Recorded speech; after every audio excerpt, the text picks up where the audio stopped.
Chapter 345. The screams before death, the cries of despair, the sound of a blade piercing into a human body, and the sound of a human body being thrown to the ground. Countless sounds entered the Empress's ears, but she didn't seem to hear them. At this moment she was sitting on a fine horse. Her hair was untied at some point in time, and her fine black hair cascaded down her back like a waterfall. Corpses were all around the fine horse. One of the corpses was a middle-aged general with glaring eyes. He was the commander of the 25,000 soldiers. However, his identity didn't help at all at this moment. Instead, it became the reason for his death. The great Xia commander was dead, and the soldiers began to flee in disorder. However, their running speed was far slower than the winged cavalry's pursuit.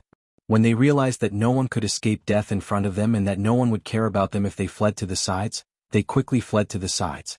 The battlefield was in chaos. The aboriginals ruthlessly bit off a huge chunk of the 25,000 soldiers' battle formation while the rest fled to the sides. "Your Majesty." Countless blood-covered soldiers stopped in front of the Empress and regrouped. "Advance," the Empress said coldly as she turned her head and looked into the distance. The winged cavalry pounced on the 10,000 soldiers outside the east gate of Liao City like a wave. They had just received the news and organized their troops when they were attacked by the winged cavalry. Listen, what's that sound? On top of the city wall, the soldiers and commoners of Liao City, who were covered in blood and didn't even bother to clean up the minced meat on their faces, opened their eyes one by one and asked. "It's the reinforcements," someone shouted. "Reinforcements? The reinforcements are here." Upon hearing this news, everyone immediately became spirited. One by one they climbed up from the ground and held onto the city wall to look outside. Too few. Someone was disappointed when he saw the number of reinforcements in the distance. A little over 1,000 soldiers was indeed too few. One had to know that there were close to 100,000 Great Xia soldiers surrounding Liao City. Even if these 1,000 soldiers charged into the city, it would be much more effective than fighting outside. However, just as this thought flashed through his mind, someone shouted excitedly, "It's the winged cavalry! The winged cavalry is here!" Although there were only 1,000 winged cavalry warriors, their strength was comparable to that of an aboriginal army of 10,000 soldiers. This wasn't the only important thing. There was also the significance of the winged cavalry. The winged cavalry was here. Was Her Majesty coming? The people on the city wall looked around and quickly saw a person in red riding slowly from behind. Is that His Majesty? Many people only saw the red dot in the distance, but they couldn't see who it was. They could only guess that it was His Majesty. After all, the winged cavalry had already killed their way into the 10,000-strong army, and a red figure was slowly following behind them. Other than the Empress, no one else would have thought of it. Her Majesty is here with the winged cavalry. Such cheers gradually spread from the east gate to the center of the city, the north and the west. The whole city fell into a state of ecstasy.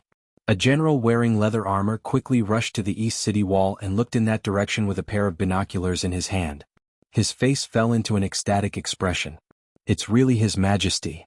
At this moment he had an urge to take those who could still move and charge out immediately. I have fought alongside His Majesty in the future. However, when he glanced around and saw the deep exhaustion beneath the ecstasy on everyone's faces, he suppressed this thought to the bottom of his heart. When the Empress and the winged cavalry swallowed more than half of the 10,000-strong army, only a few thousand escaped. The Empress turned to look at the blood-stained city wall and continued to say coldly, "Advance." When the Empress and the winged cavalry arrived at the north of Liao City, they just happened to see the Great Xia army slowly retreating. There was a speed bump that was more than 100 meters long between the two sides that was filled with caltrops. More than 1,000 winged cavalry warriors and 5,000 aboriginal soldiers were fighting fiercely with the Great Xia army in the west of Liao City. This caused Great Xia, which had already lost more than 20,000 soldiers and 30,000 soldiers, to voluntarily retreat. That night, the Empress and the winged cavalry met up with Li Qianqiu's army in Liao City. The winged cavalry only lost a few dozen soldiers, and Li Qianqiu's 5,000 soldiers from the protectorate of the center were only left with 4,000. Great Xia only withdrew 40,000 soldiers, and the number of injured soldiers they later regrouped was close to 70,000.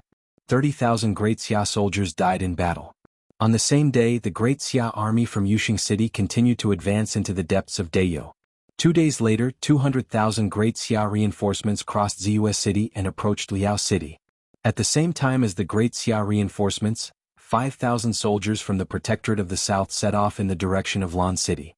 They were prepared to intercept the 80,000 Great Xia soldiers who were advancing into the interior of Dayo from Yuxing City. At this point in time, Great Xia had already invested 700,000 soldiers. Of the 500,000 soldiers that were deployed for the first time, 200,000 were sent to besiege Chiesua Pass and Shun City, and the remaining 300,000 soldiers were sent to the 80,000 soldiers from Yuxing City and 70,000 soldiers outside Liao City. There was a total of 150,000 soldiers, as well as an unknown number of Great Xia practitioners from the sections. According to the estimates of the Protectorate of the North, there should be about 10,000 soldiers. Among them, the weakest were at the man-wheel level and there were many earth-wheel experts. Even though they couldn't compare to the aboriginal warriors of the same level in terms of strength, the combat power of both sides was greatly reduced. Unless they encountered an elite unit like the winged cavalry, they would be able to cause considerable damage to the majority of the aboriginal army. This was especially so when they were mixed in with the ordinary Great Xia soldiers and suddenly appeared in small teams during the battle. They were especially threatening. The war had only started for half a month, and 150,000 soldiers had already been lost. The war in this world was more brutal and bloody than what Rinpoche knew. After all, the lethality of those experts was too great, and the ordinary people on earth couldn't compare to them. An ordinary person might not be able to lift his arm after swinging his sword for 15 minutes, but a man-wheel expert could swing his sword for 2 hours. An earth-wheel expert wouldn't feel too tired even if he killed for half a day. On the side of the aboriginals, only 22,000 of the 30,000 soldiers from the Protectorate of the North were left, 4,000 of the 8,000 reinforcements from the Protectorate of the North were left, and the civilian casualties in Ziyue, Liao City, and Yuxing City were more than 10,000. Every day Rinpoche listened to the communications at the front line through the radio station and took notes of the current war-loss ratio. Excluding those killed by the winged cavalry, the current war-loss ratio between Dayo and Great Xia was 1:10. If the casualties of the aboriginal civilians who had considerable combat power were included, it should be within 1:10 or even 1:5. Such a war-loss ratio was acceptable for Great Xia, but it was unacceptable for Dayo. One had to know that Great Xia still had 550,000 soldiers, and the aboriginals could only mobilize the 22,000 soldiers from the Protectorate of the North, the remaining 4,000 reinforcements from the Protectorate of the South, and the 5,000 reinforcements from the Protectorate of the South. Even if the winged cavalry were to be used as an army of 10,000, it would only be slightly more than 40,000. Great Xia's confidence didn't only come from these 700,000 soldiers, but also from the 500,000 new soldiers that were being prepared. As for Dayo, they had 20,000 new soldiers and another 20,000 new soldiers that were being recruited. If the war-loss ratio was 1:10, the gap between the two sides' military strength would get bigger and bigger. This was also the first time that Rinpoche realized that there was actually such a situation where the enemy's casualties were 1/10 of the enemy's, but their losses were actually more severe than the enemy's. Chapter 346. Rinpoche's doubts were quickly answered by his own conjecture and the reply from the front line. The Great Xia army received a batch of rations from Yuxue City, which was enough to last them for half a month. After that, they left Great Xia's supply line. As a result, their marching speed wasn't considered fast. However, they didn't care because the army of the Protectorate of the North had no time to pursue them. They only needed to attack the other cities within half a month. To put it simply, they were an isolated army. They relied on the fact that the Great Xia army was holding up the other armies in the north of Dayo. Their rations were completely their own. If they were blocked outside a city and couldn't advance, they could only rely on Great Xia's supply line to deliver rations to them at great risk. Otherwise, they would collapse when their rations ran out. However, they dared to let such an isolated army penetrate deep into the north of Dayo because they had something to rely on. All the troops that Dayo could mobilize were pinned down. In the interior of Dayo, there were only 200 to 1,000 guards in each town, which was completely unable to resist this well-armed army. Needless to say, there were a large number of practitioners in this army. Therefore, before the reinforcements from the Protectorate of the South arrived, Dayo was temporarily helpless against this isolated army in the interior. What they had to do was very simple: destroy. In addition to individual strength, Dayo's foundation in agriculture was already very weak. If they allowed them to destroy and a large number of refugees left the original cities, Dayo would collapse as long as the war dragged on. One had to know that there were a total of more than 10 million aboriginals. Most of them were in the 60,000 mountains, and there were about 3 to 4 million aboriginals on the plains. At present, Dayo could barely sustain them. If the farmlands and livestock were destroyed, a large number of refugees would emerge. Under such circumstances, the imperial court of Dayo would have to empty the treasury to ensure that these refugees didn't starve to death. Previously, Dayo couldn't even recruit 20,000 new soldiers with rations. After the war, they decided to recruit 20,000 new soldiers. From this, one could see how empty Dayo's treasury was. As for whether these refugees lived or died, don't forget that the refugees in Dayo weren't like those from ordinary countries who didn't have much fighting power. Dayo's civilians had considerable fighting power. At that time, Dayo would be the first to fall into chaos. Great Xia was also aware of this point. It would be best if they could advance in multiple directions. If they were stopped, they would definitely encounter a large number of aboriginal soldiers. There were only so many aboriginal soldiers. With a large number pinned down, the remaining Great Xia soldiers could move freely within Dayo's borders. Other than a small number of news from the front line, Rinpoche guessed. He didn't know whether his guess was accurate or not, but he knew that if he were in Dayo's shoes, he would do the same. Furthermore, doing so would cause considerable harm to Dayo. One had to know that the land in the north of Lan City was occupied by more than half of the aboriginals. At this moment, it was completely exposed to the other party's blade. If the production resources of this land were destroyed, the Dayo would have been lost. However, Dayo would have Dayo. Great Xia believed that with the stalemate of the war, the destroyed areas of Dayo would be unable to restore production, and the fragile ecological balance within Dayo would be broken. The more food was scarce, the more difficult it would be for Dayo's internal situation. The more prominent problems there would be, the weaker Dayo would become. Just like a healthy person, if their immune system was destroyed, they would suffer from various diseases and eventually die. In Rinpoche's opinion, high-yielding crops like sweet potatoes, pumpkins, and potatoes would mature.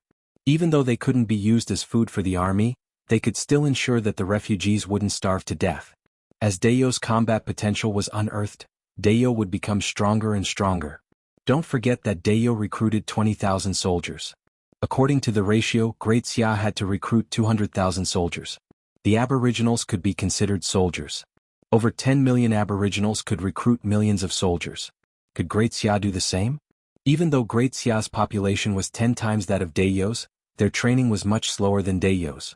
Dayo only needed half a year, but Great Xia needed at least 2 years. When these elite soldiers were exhausted, would Great Xia send farmers to fight? Of course, there was a key problem. Sweet potatoes, pumpkins, and other high-yielding crops could fill their stomachs and stabilize Dayo.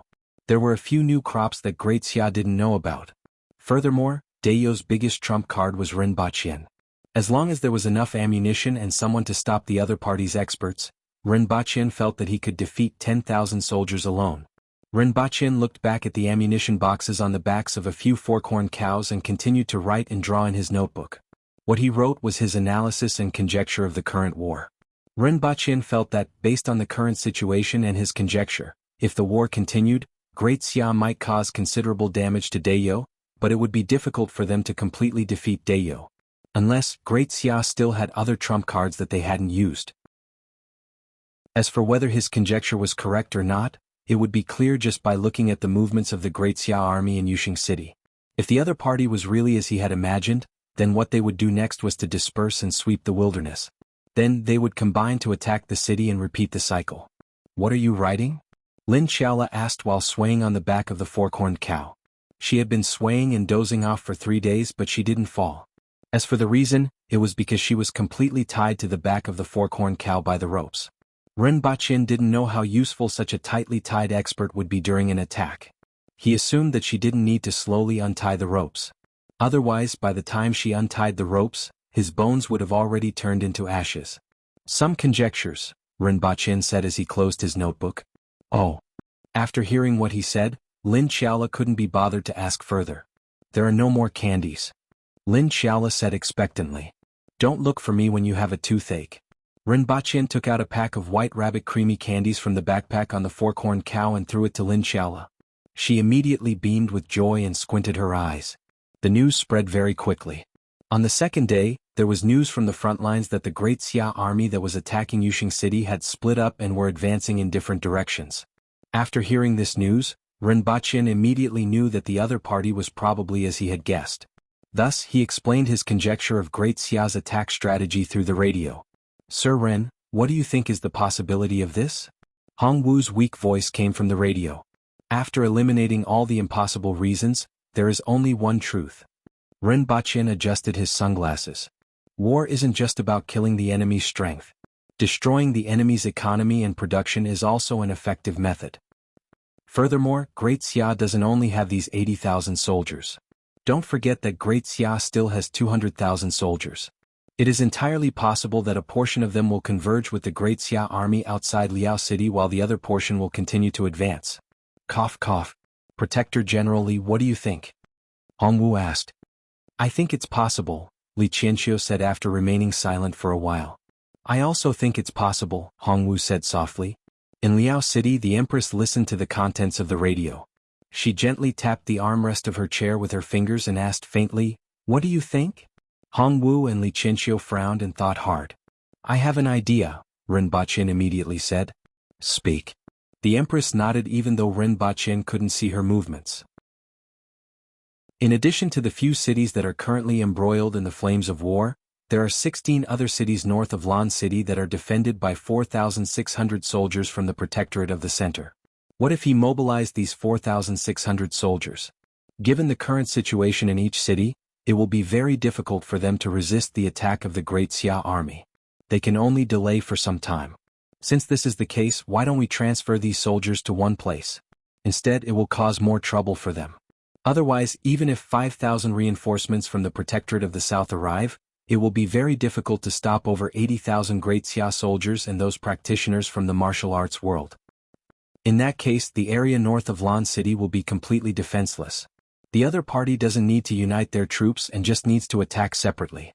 Hong Wu shook his head slightly and felt that Ren Baqin's idea was too simple.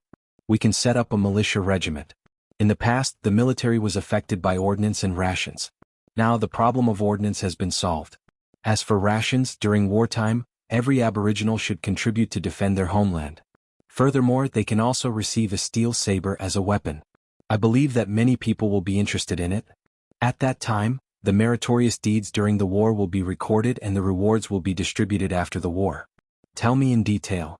The Empress's interest was piqued. The term militia regiment was refreshing to her. Chapter 347. The Aboriginal commoners aren't weak. As long as they reach adulthood and train a little, they can attain the strength of a Great Xia man-wheel expert and become a low-level officer in Great Xia. They don't lack courage. This can be seen from the fact that a large number of commoners in Yuxing City and Liao City resisted and defended their cities in times of crisis. What they lack is just weapons, training to coordinate with them, and someone to organize them. Although war is the business of soldiers, at this moment when the army can't protect them, they need to protect themselves. Although there will be casualties, it's still better than the current situation. As long as a small number of elite soldiers are used as the backbone and the commoners are used as flesh and blood. For example, a team of 10 people, 1 elite soldier and 9 commoners, can form a fairly strong army in a short period of time. Furthermore, if we need to replenish the army, they can form a fighting force faster than recruits from the mountains. This is feasible, Hong Wu said after a long silence. Although he didn't like to push commoners onto the battlefield, he had to think of a way to reverse the situation. Otherwise, if he allowed that army to wreak havoc in the hinterland of Dayo, even if they were driven away, it would take a long time for them to recover. Not to mention the 200,000 reinforcements from Great Xia. As long as 100,000 reinforcements joined with the 70,000 soldiers outside Liao City, they would be able to stall the winged cavalry and the soldiers from the Protectorate of the Center in Liao City. If the 100,000 reinforcements also entered the hinterland of Dayo, there would be more than 180,000 reinforcements. Even if the 5,000 reinforcements from the Protectorate of the South arrived, it was very likely that they would be swallowed by them. If that happened, the situation would be even more difficult. As long as this system is implemented, they can focus on their own lives in the future and gather together during the war. This way, we don't need to consume too much rations and can mobilize an army of tens of thousands or even hundreds of thousands within a short period of time. Great Elder, call Qin Chuan over to discuss this issue together, the Empress ordered. There is another problem, which is the 2 armies that entered Dayo. Since they are replenishing their rations on the spot, we can completely fortify the walls and clear the fields. We can inform all the people in the strongholds to take away all the edible food and gather them in the cities, leaving them with nothing in the wilderness. If the cities are breached, evacuate the people in the cities and destroy all the rations that can't be brought away. If they wanted to replenish their rations on the spot, then they would be left empty-handed. They could only retreat or rely on Great Xia to replenish their rations. If it's the former, we can cut off their path of retreat and swallow them whole. If it's the latter, we can cut off their rations, force them to retreat and then block their way back, Rinpoche continued. We don't have enough soldiers. Li Qianxiu's words made it clear that they were powerless at the moment.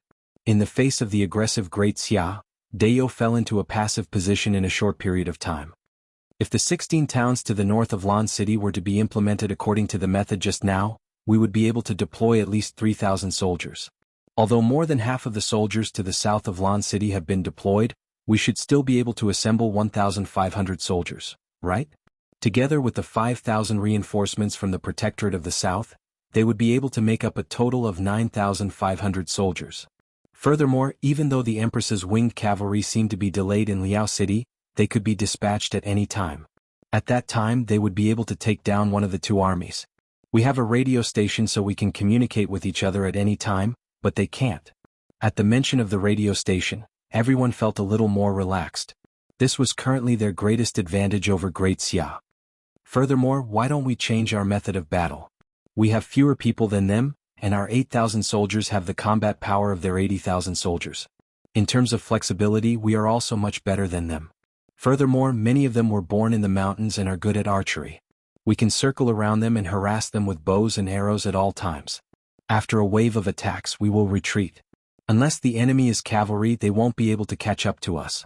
We can directly annihilate a small number of cavalry soldiers, Rinpoche continued. Even though our soldiers have stronger arm strength than the Great Xia soldiers, in terms of archery, we are inferior to Dayou. As a result, the shooting range of both sides is very close. When our soldiers are able to use bows and arrows to attack the enemy, they are also exposed to the enemy's arrows at the same time. In every battle, our losses are the greatest during this period. On the contrary, when both sides engage in close combat with real swords and spears, the losses will be much smaller, Hongwu answered Rinpoche's question. It's not that we don't have a solution. We just need to move quickly. The Great Xia army is bloated and they are much less flexible than us.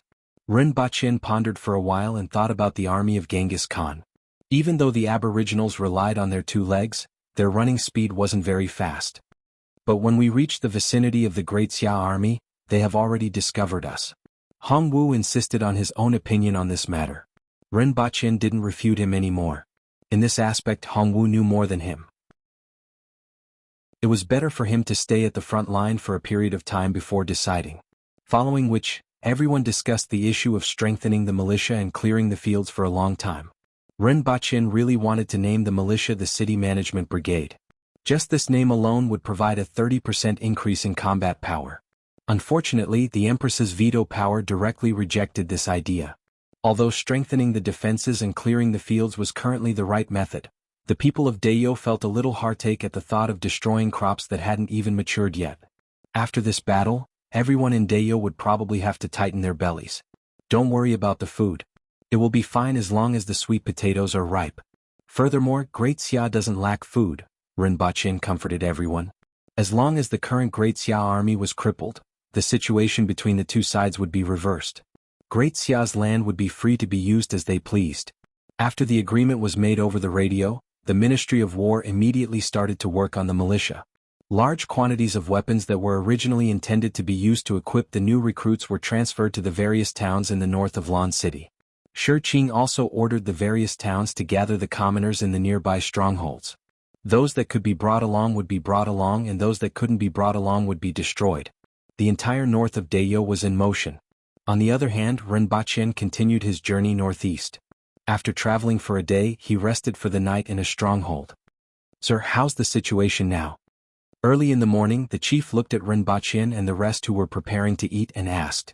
The commoners didn't understand the current situation of the war, but they had heard that a city in the north had already been destroyed by the Great Xia army. The order will be issued soon. All the strongholds will gather the food and enter the nearest town. Those that can be brought along will be brought along and those that can't be brought along will be destroyed. Even if the chief didn't ask, he still had to say it. This place was already too close to the front line. How can we do that? The chief was shocked. At present, the vegetables in the fields would be ripe in another half a month. At that time, a portion would be used for their own use and a portion would be sold in the city in exchange for meat. This would be enough to cover nearly half of their rations. As for the other half, it would be the water buffaloes and other livestock that were raised in the stronghold. If they were to lose half of their rations, they would probably have a hard time in the future. The Great Xia army will be here soon. These rations will not be destroyed because they are prepared for them. Withdraw to the city and the imperial court will make arrangements for them, Rinpoche said faintly. At this moment, they suddenly heard a clamor coming from the entrance of the stronghold. Sir, it's the Great Xia army. Shi, whose face darkened after listening attentively. Rinpoche tilted his head. You guys run faster than Chow Chow. Chapter 348. Bring me my big gun. Rinpoche gestured to the side. Immediately someone brought the 2.15-meter anti-aircraft machine gun over and Rinpoche grabbed it. Bring the ammo box too. Rinpoche called out again. Then he stepped forward and walked toward the entrance of the village. Shi, who hurriedly followed behind him. Wake up the one who's still sleeping, Rinpoche said without turning his head. At critical moments, Lin Xiaola was still more reliable. It was not that Shi and the others were unreliable, but their strength was slightly too low. In any case, Lin Xiaola was the bodyguard that the Empress found for Rinpoche. The Empress should have a good understanding of her strength. When they arrived at the entrance of the stronghold, the main gate of the stronghold was being pulled shut. It was a little chaotic here. Some people were blocking the gate while others were looking for weapons. It was a mess. Who are you? How many are there? Shi, who caught a person and asked. It's the Great Xia army. There are at least a few thousand of them, the person who was caught said anxiously. Rinpoche went up to the corner tower of the stronghold and looked out. He saw a long line of soldiers advancing toward the stronghold from afar. The front line was at least a few kilometers away from the stronghold, and a lot of dust was kicked up behind them like a yellow dragon. Can you tell how many there are? Rinpoche asked Shi. Following which, he said to the people behind him, Bring me all the ammunition boxes and my bag. Then he opened the 2 boxes and connected the ammunition chains together. Judging from the amount of dust they kicked up, there are at least 3,000 to 4,000 people, Shi said after a long time of silent calculation. Rinpoche nodded and waited there. There were more than 300 old and weak people in the stockade village, and close to 200 young and strong people. In fact, aboriginals in their 50s could be considered young and strong. At the very least, their combat power wasn't bad. Furthermore, these people were barely able to defend against 1,000 Great Xia soldiers, let alone a few thousand enemy soldiers. After all, even though these people weren't weak, they were only a bunch of slightly stronger villagers compared to the elite Great Xia soldiers who lacked swords and sabers. Even if they had the strength of a man-will expert, they were just a bunch of slightly stronger villagers. My lord, should we retreat? Even if we bring the people from the stronghold with us, as long as they don't have any cavalry, they won't be able to catch up to us, Shi said in a low voice. Retreat? Great luck, and we'll be eating chicken later. Rinpoche glanced at him. Today my great spear is finally going to be used and you're telling me to retreat? After thinking for a while, Rinpoche said, Let the old and weak in the stronghold evacuate first. Don't bring anything with you. If we really can't hold on any longer, we'll retreat. While they were talking, Rinpoche's backpack and 20 ammunition belts were sent to the corner tower. The other wooden boxes were also piled up below. Rinpoche took out a pair of binoculars from his bag. Through the binoculars, he was able to see more clearly and could even see the faces of the people in front. 4 people in a row were advancing in this direction with spears in their hands. It was impossible to tell how long it was. However, Rinpoche saw the shadows of horses. Fortunately, there weren't many of them. Let the old and the weak retreat. If they stay here, it will be troublesome if they really have to escape, Rinpoche urged Shi. Shi glanced at the spear that Rinpoche had set up. Even though he had seen the power of this thing that day, he wasn't sure if it could stop the Great Xia army. There were too many of them. If things didn't turn out well, they would let that girl take Sir Ren away first. No matter what, they would be able to hold them back for a while. At the thought of this, he went to make arrangements. Not long after, the old and the weak in the village, accompanied by dozens of strong young men, left the back of the village and headed straight for Shaojiang City, which was half a day's journey away. The front line of the Great Xia army arrived at a place 500 meters away from the village and stopped, waiting for the people behind them to arrive. Do you really want to stop them here? Lin Xiaola finally came to her senses at this moment. She leaned against the wall of the corner tower and spoke unhurriedly. I will fight to the death and not retreat. Ren Baqin grinned, revealing a set of ghastly white teeth. Lin Xiaola looked at him suspiciously. When did he become so strong-willed? How is it? Am I strong-willed? Ren Baqin laughed mischievously. Strong-willed. Just don't shout for help later. Lin Xiaola threw a piece of white rabbit creamy candy into her mouth and carefully counted the amount of white rabbit creamy candy in her sachet. Every time she ate a piece she would count it again. It might have something to do with her math teacher's early death, and she was afraid that she would lose the sweets. Ren Baqin turned his head and shouted, Leave 2 people behind to help me reload the ammunition belts. The rest of you stay in your respective positions. Each guard will be assigned to 3 able-bodied young men. At this moment, there were 3 assembled ammunition belts on the ground. Each belt consisted of 5 ordinary ammunition belts connected together and contained 300 bullets. At the same time, there were also 300 bullets loaded into the gun. The Great Xia army outside didn't wait for everyone to arrive. When the first 1,000 soldiers arrived, they formed a battle formation and pressed toward the village. Even though the footsteps of 1,000 soldiers weren't uniform, Ren Baqin, who was on the corner tower, felt the ground tremble slightly. Let them come closer, closer so that they won't run away later. Ren Baqin used his eyes to aim through the scope, aimed the muzzle at the front of the battle formation and muttered softly. To be honest, it would be a lie to say that he wasn't nervous at all. In front of him was a battle formation of 1,000 soldiers. Even though Ren Baqin had a gun in his hand, he was still somewhat nervous. He wasn't the only one who was nervous. The others were nervous as well. Needless to say, the able-bodied young men were facing thousands of elite Great Xia soldiers even though they had tough temperaments. Under such circumstances, staying here was practically a dead end. It was already extremely courageous for them to stay here at this time. Among them, there was a reluctance to leave their homeland and the thought of stopping the old and weak from leaving first. They would leave when they really couldn't stop the Great Xia army anymore. This was what most of them were thinking. Their faces were tense as they stared at the Great Xia army in the distance and clenched the weapons in their hands. Huzi, don't be lenient later, someone said to the young man beside him. Watch me. I will smash their brains in a while, the young man said with a thick wooden stick in his hand. Not long after he asked again, Can we stop them? Why should we? There are thousands of them. We will try to delay them until they are far away and we can't stop them anymore. Then we will retreat, the strong man said. As for the other guards, they were already prepared to fight to the death and let Ren Baqin escape. However, they still had some expectations in their hearts. They hoped that Ren Baqin's weapon would really be able to stop the Great Xia army outside the village. They watched as the other party's long spears pointed diagonally forward and approached the village step by step. 4 to 5 arrows were shot into the Great Xia battle formation. Both sides hadn't communicated with each other since the beginning. Both the elite soldiers of Great Xia and the aboriginals in the village were silent. In the eyes of both sides, the other party wasn't only an enemy nation but also a foreign race. Only one side could survive. A few Great Xia soldiers were shot and immediately fell to the ground in silence. There was only a slight commotion in the battle formation before they stepped over the bodies of the few people on the ground. This kind of silence and the intensive footsteps made Ren Baqin feel even more depressed. However, a smile appeared on his face. It was the same smile that he had when he was the Honglu deputy and asked Xiong Pai to hang that guard from the Lian family. It was a very kind smile, but it concealed everything in his heart, making it impossible for others to know what he was thinking. Bang bang bang. Ren Baqin pressed the trigger and the muzzle immediately spat out a half-meter-long flame. At this moment, the Great Xia battle formation was finally no longer silent. The moment the flame was spat out, it set off a wave of blood. Broken limbs flew everywhere and many people fell to the ground without making a sound. However, there were still many people who had broken arms or legs and were screaming on the ground. A 12.7mm bullet could almost break a person's waist when it hit the body. If it hit other parts of the body, broken limbs would fly everywhere.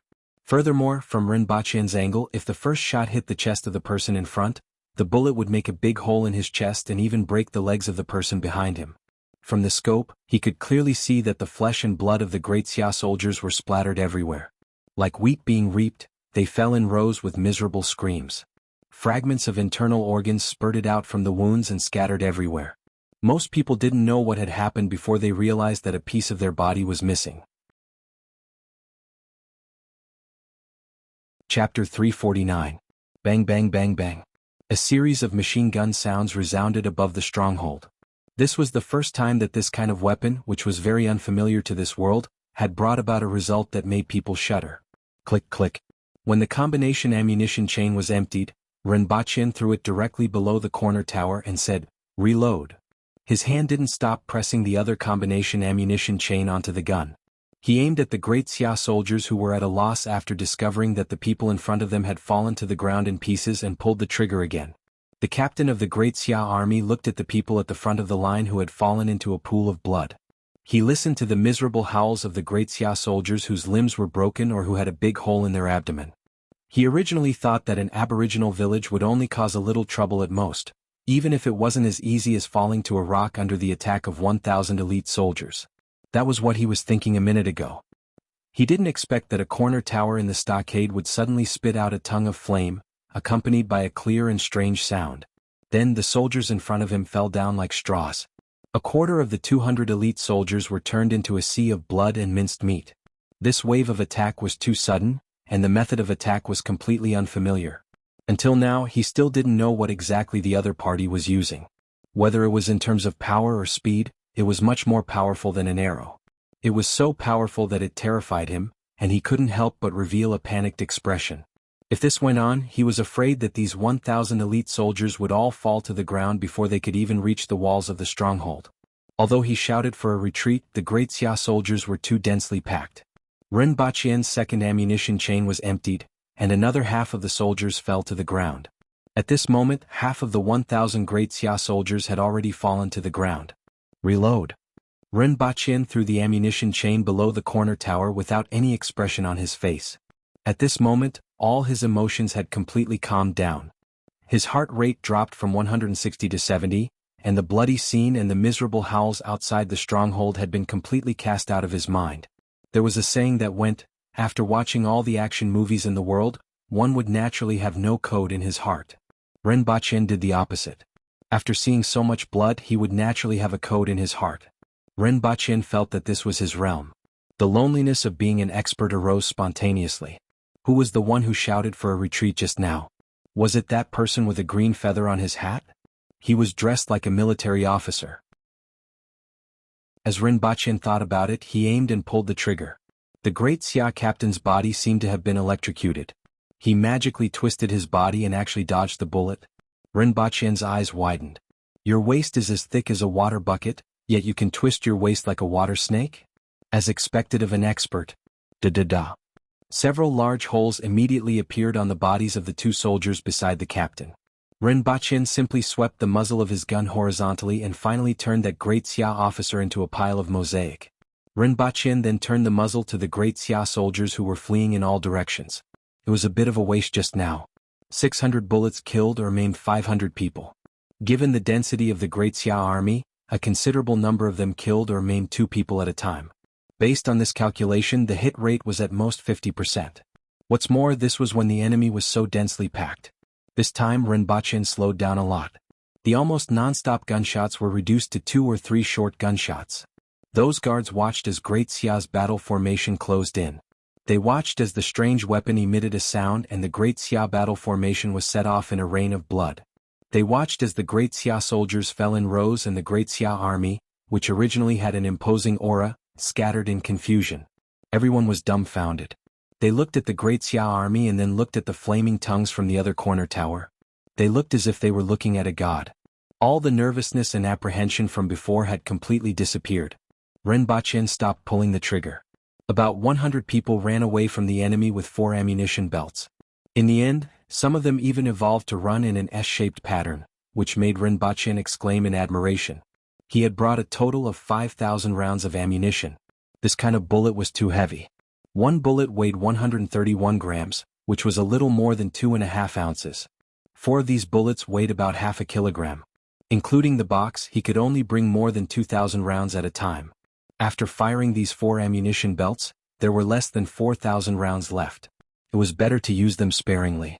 As such, he couldn't be bothered to shoot those who ran too far away.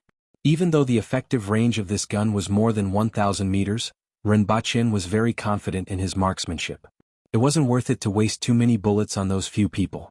Outside the stronghold, there were corpses and flesh scattered all over the ground.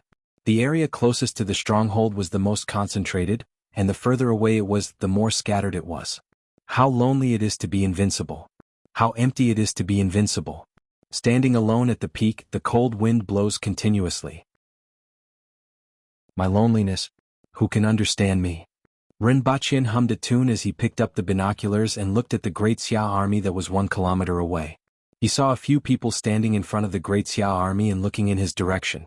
The 100 Great Xia soldiers who ran back to save their lives were telling them something. Following which, Rinpoche used the binoculars to look to the side. His eyes suddenly froze. What was that? That black cylinder that was being pulled by a carriage? A cannon! Rinpoche exclaimed. There was actually such a thing in the Great Xia army? Lin Xiaola, who had been staring at the anti-aircraft machine gun, finally regained her senses. What cannon? Rinpoche pointed in the direction of the Great Xia army. He opened his mouth and didn't say anything for a long time. The Great Xia army actually had cannons? This was too much of a surprise. He never thought that he would actually see such a thing in this world. However, as he continued to observe, he realized that the cannons of the Great Xia army should be very primitive, like the early iron cannons from the Yuan and Ming dynasties. They were very clumsy and didn't have much power. However, he would only know the specifics after obtaining them. Rinpoche frowned. He felt that it was necessary for him to bring his Italian cannon over. If Great Xia took out something else, he wouldn't feel anything. However, they actually took out cannons. Rinpoche felt that he was being provoked. Sir Rin, this is really too powerful. Shu hurriedly ran to the corner tower and exclaimed. Although he already knew that this thing wasn't weak, he didn't expect it to be so terrifying. Especially in the face of a military formation. Rinpoche grunted twice. He had to maintain the demeanor of an expert. He then continued to use the binoculars to look at the other side. There were a few people who looked like generals standing in front of the army and pointing at them. Many of them were frowning, showing either fear or anger. One of them was particularly eye-catching. The silver helmet on his head was shining brightly. Rinpoche felt that he would be going against his conscience if he didn't shoot him. If he killed the other party's general, would the other party retreat? Even if he had to waste more bullets to kill the other party, it would be worth it. Needless to say, the other party's generals actually gathered together. At the thought of this, Rinpoche gently moved the muzzle to aim at the other party and then held the trigger. Through the scope, the general wearing the silver helmet revealed an astonished look. Soon after, a long saber appeared in his hand and he waved it in the air. A few sparks flashed in the air, and the long saber in the general's hand turned into a pile of fragments. Then the general tried to dodge. However, the bullets from the machine gun were too dense and fast. The killing range of this gun on flat ground was 1,500 meters. At 1,000 meters, it still had considerable lethality. In addition, it could fire 6 rounds per second. The general wanted to dodge, but he was turned into a mist of blood.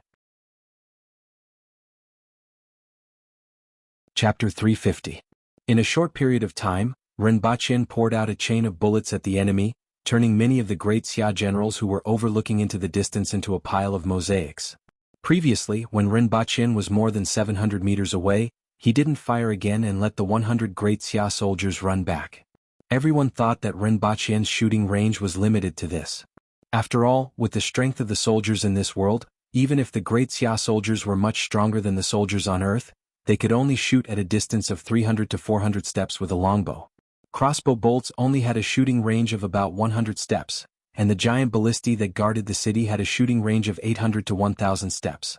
The thunder cannon that Great Xia had just developed could reach a shooting range of 1,400 steps and was already regarded as a siege weapon.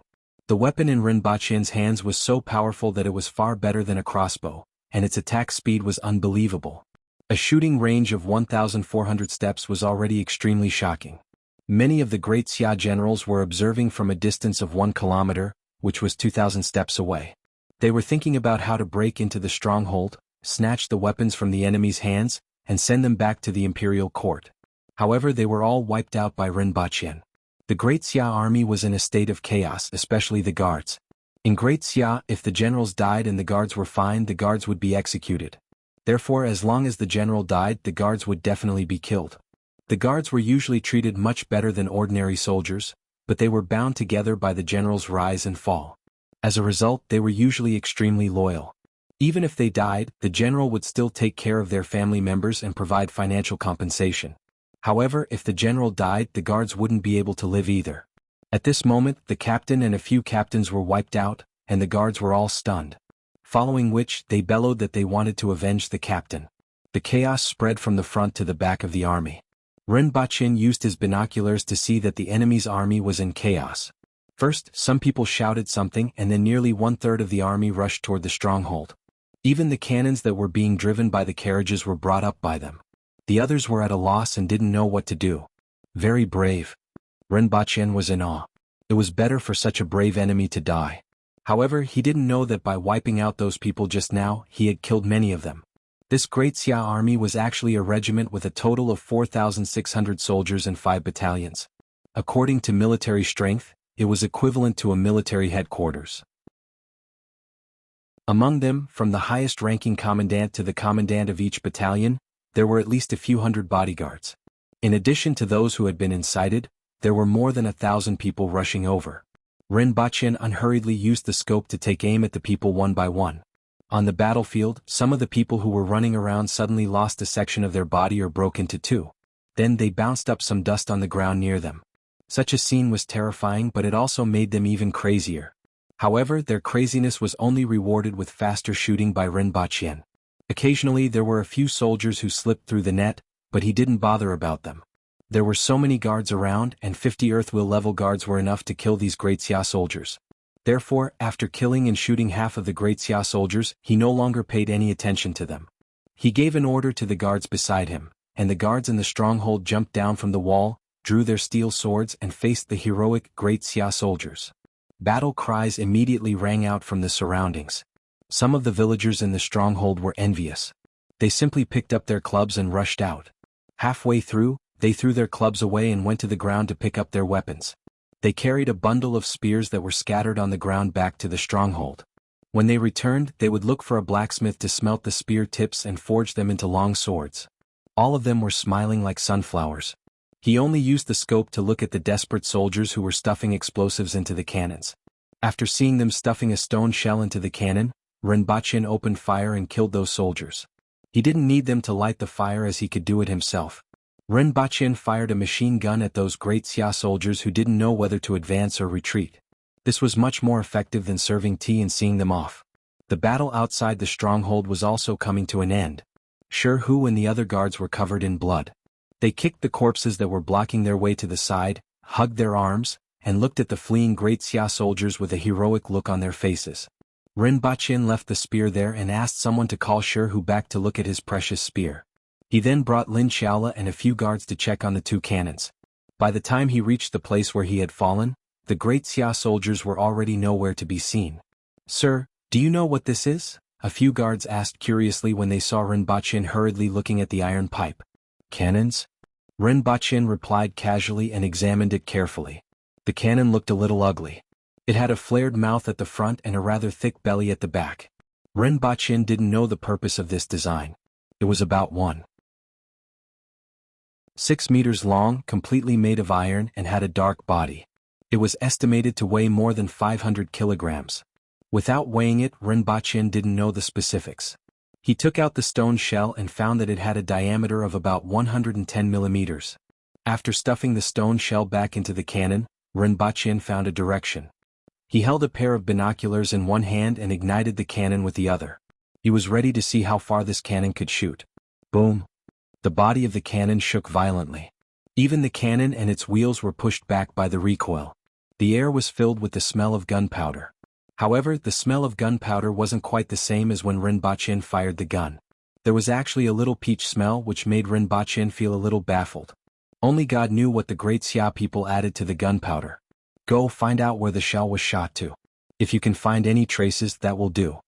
Rinpoche pointed to the front. More than a dozen guards seemed to have broken free from their reins, and ran out. "This seems to be similar to yours?" Lin Xiaola asked. "Much worse." Rinpoche had a look of disdain on his face. "How dare you compare my precious spear to this thing?" Even though there wasn't much of a difference in theory, in reality, there was a difference of at least a few hundred years of development. If Great Xia was allowed to research cannons, it was hard to say whether they could reach the modern stage in another 1,000 years. By that time, Dayo would probably be able to use the Star Destroyer cannon. Very soon, those guards found the traces of the falling stone. Ren Baqin followed them to take a look. He calculated in his heart that it was about 1,200 steps, which was about 600 meters. He reckoned that this thing couldn't exceed 800 meters at most.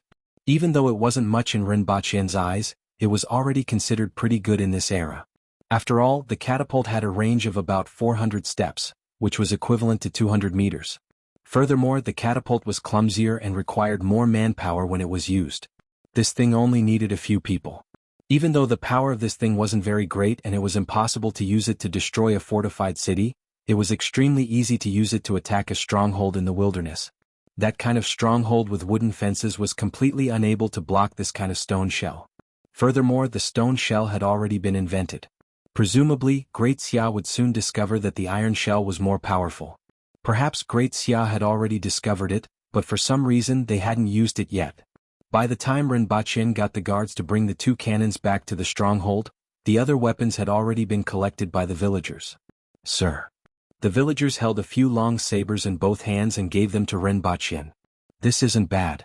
Ren Baqin picked the prettiest one from the bunch. It was quite heavy and weighed at least 10 kilograms. Ren Baqin casually twirled the saber, and the face of the guard beside him turned green. He watched as the tip of the saber whizzed through the air in front of his eyes. Goosebumps appeared all over his body, and he felt a chill run down his spine. He quickly retreated a few meters away. He made up his mind that if Ren Baqin was holding a weapon, he would never approach him again. "Sir, what should we do with these weapons?" the guard asked. The villagers looked at Ren Baqin anxiously. These spears had become treasures in their eyes. The spearheads of about 2,000 spears were enough to forge 100 long sabers. To these villagers this was a huge sum of money. "They are all yours." Ren Baqin could tell what they were thinking and waved his hand. In the past, Dayo lacked iron, but now it wasn't so much. Furthermore, as time passed, the number of weapons in Dayo would increase. In another year, these iron weapons wouldn't be so unattainable to these villagers. "Thank you, sir." The villagers were ecstatic upon hearing this. "Send this to the nearest town and ask them to send someone to deliver it to the Ministry of Works." "I will write a letter in a while," Ren Baqin said to the villagers while pointing at the cannon. "Yes, sir." After receiving the spears, the villagers looked at Ren Baqin cordially. Not to mention that Ren Baqin had saved their village previously. They naturally agreed to such a small matter. Ren Baqin then turned on the radio station and found that Shi Qing was online. He felt that Shi Qing was doing nothing but guarding the radio station every day, just like a customer service agent for Taobao. Ren Baqin told him about what happened here and Shi Qing was shocked. Ren Baqin actually encountered the Great Xia army again? This news was simply frightening. "Sir Ren, can you stop scaring us? If anything happens to you, Her Majesty will definitely go crazy." Shi Qing couldn't help but tactfully say, "Sir Ren, as long as you are safe and don't run around, that will be the greatest help to the current war. As for the matter of intercepting the Great Xia army, there are tens of thousands of aboriginal warriors, so you don't have to worry about it." However, the news that Ren Baqin received next made him feel a little incredulous. He led dozens of guards to repel thousands of Great Xia soldiers, and he wasn't injured at all? How was this possible? 1 against 100, even if they were Earthwheel level guards, they would probably suffer heavy casualties, right? After all, the Great Xia army wasn't made of clay. Ren Baqin didn't explain too much and only asked them to quickly inform all the villages in the north of Lan City to immediately bring their rations back to the nearby towns and burn everything else. After that, he wrote a letter to the villagers and got the guards to pack up and get ready to set off. 2,000 people had died outside the village, and the land next year would presumably be very fertile. It was a pity that these villagers had to hide in the town. Presumably, the weeds here would be extremely lush in a few months. After Ren Baqin left, the villagers brought 2,000 spears to the town. The story of the Empress's husband, Sir Ren, killing 2,000 Great Xia soldiers with a strange weapon began to spread in the town. Subsequently, it became 5,000, 8,000, and 20,000. Chapter 351. Sir, they are scouts from Great Xia. When Ren Baqin was still half a day away from Liao City, he could see Great Xia scouts sizing them up from afar. When they were about 500 to 600 meters away, they turned their horses around and left. "Pay attention at all times," Ren Baqin said while caressing the machine gun on the fork-horned cow. "Wake up the one who is still sleeping and untie her." Now Rinpoche was starting to doubt whether Lin Xiaola was protecting him or him. Along the way, Lin Xiaola basically tied a rope to the fork-horned cow to sleep. It seemed that this was the most important and happiest thing for her. Following which, everyone raised their vigilance to prevent the great Xia soldiers from suddenly charging over and surrounding them. When they were still a few kilometers away from Liao City, Rinpoche could already see the city gate open. A group of goat riders came bouncing out of Liao City and welcomed Rinpoche's team. At this moment, Rinpoche could already see the great Xia barracks in the distance. It was just outside the east gate of Liao City. Yesterday the reinforcements from Great Xia arrived. Just as Rinpoche had expected, there were only 100,000 of them. They joined up with the 70,000 soldiers from before and once again surrounded the east, west and north gates of Liao City. They didn't care about those who were heading south. It seemed like they were going all out to isolate Tiesua Pass and Shun City from Dayo. However, it was hard to say what their intentions were. "How's the situation in the city?" Rinpoche asked the winged cavalry. "Everything is normal." The winged cavalry didn't look too serious. Even though 170,000 Great Xia soldiers were outside the city, they weren't too nervous. Rinpoche nodded. He looked up at the red dot on the city gate tower and felt a little excited. However, before everyone reached the city gate, they heard the sound of cannons coming from afar. Then there was an earth-shattering battle cry. "Are they attacking the city?" Rinpoche immediately reacted. In the morning, when he contacted the Empress through the radio station, he didn't hear any news of the Great Xia army attacking the city. It seemed like the Great Xia army was ready. "Enter the city." Rinpoche looked up and saw that the figure on the city wall had already disappeared. Everyone urged their oxen to gallop while being protected by a group of goat riders. Even though they had seen this many times and there were battle cries coming from afar, Rinpoche still couldn't help but laugh at such a grim situation. Damn, it was too funny. Even the filmmakers wouldn't dare to make up such a story. A group of experts with sturdy physiques, as if they had come from a sheep village, sat down. They were Happy Goat, Lazy Goat, and Beautiful Goat. The murderous aura disappeared in an instant. The city gate wasn't closed from the beginning to the end, and no one came to stop Rinpoche and the others. It was only after everyone entered the city that the gate slowly closed. Although three sides had launched attacks on the city, the people in the city did not panic. However, many people walked out of their houses and stood on the streets, looking in the direction of the battle cries in the distance. All of them had fierce expressions. The defense of the city during the few days before the Empress's arrival had completely aroused the hot-bloodedness in the hearts of these commoners. Now that the Empress was still in the city, these commoners couldn't wait to go up the city and kill the enemy. When they saw Rinpoche and his entourage coming in, they took a few more glances at them. They sized up Rinpoche, who was in the crowd, and examined the husband that the Empress had chosen. The group arrived at the city commander's mansion. The city magistrate was the official in charge of the city and the surrounding villages. Dayo was considered vast but sparsely populated. There were a total of 175 cities and towns, including 93 cities and towns where the remnant citizens of the Hao nation resided. In fact, there were only 82 aboriginal cities and towns. Many aboriginals who lived on the plains lived around the villages. Rinpoche jumped down from the fork-horned cow and hurriedly walked in. When he reached the main hall, he saw the Empress sitting on a chair with Qin Yuan and Hong Yuan standing behind her. Below her were some generals wearing leather armor. "Your Majesty." Rinpoche stepped forward to greet her. The Empress let out a grunt in response. "Everyone go ahead and do your own things. Li Qianqiu, follow me to the city wall to take a look," the Empress said faintly. Everyone glanced at Rinpoche and filed out. Rinpoche raised his head and looked at the person who stayed behind. He was a burly man who was 2 meters tall and looked like an iron tower. His entire body was bronze in color, and he looked fierce and intimidating. "You follow me as well." The Empress pointed at Rinpoche. "Yes." Rinpoche didn't expect to see a reunion after a long separation. Absence makes the heart grow fonder.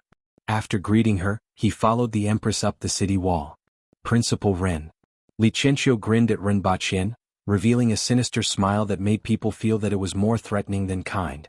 Since the outbreak of the war, Rinpoche had done a lot of things, including the radio station that everyone used as a chat group. This was the first time that everyone knew that there was such a way to communicate, and they treated it like a treasure. There was also the salt, iron, weaponsmithing, and the proposal to strengthen the city wall and clear the fields and the militia.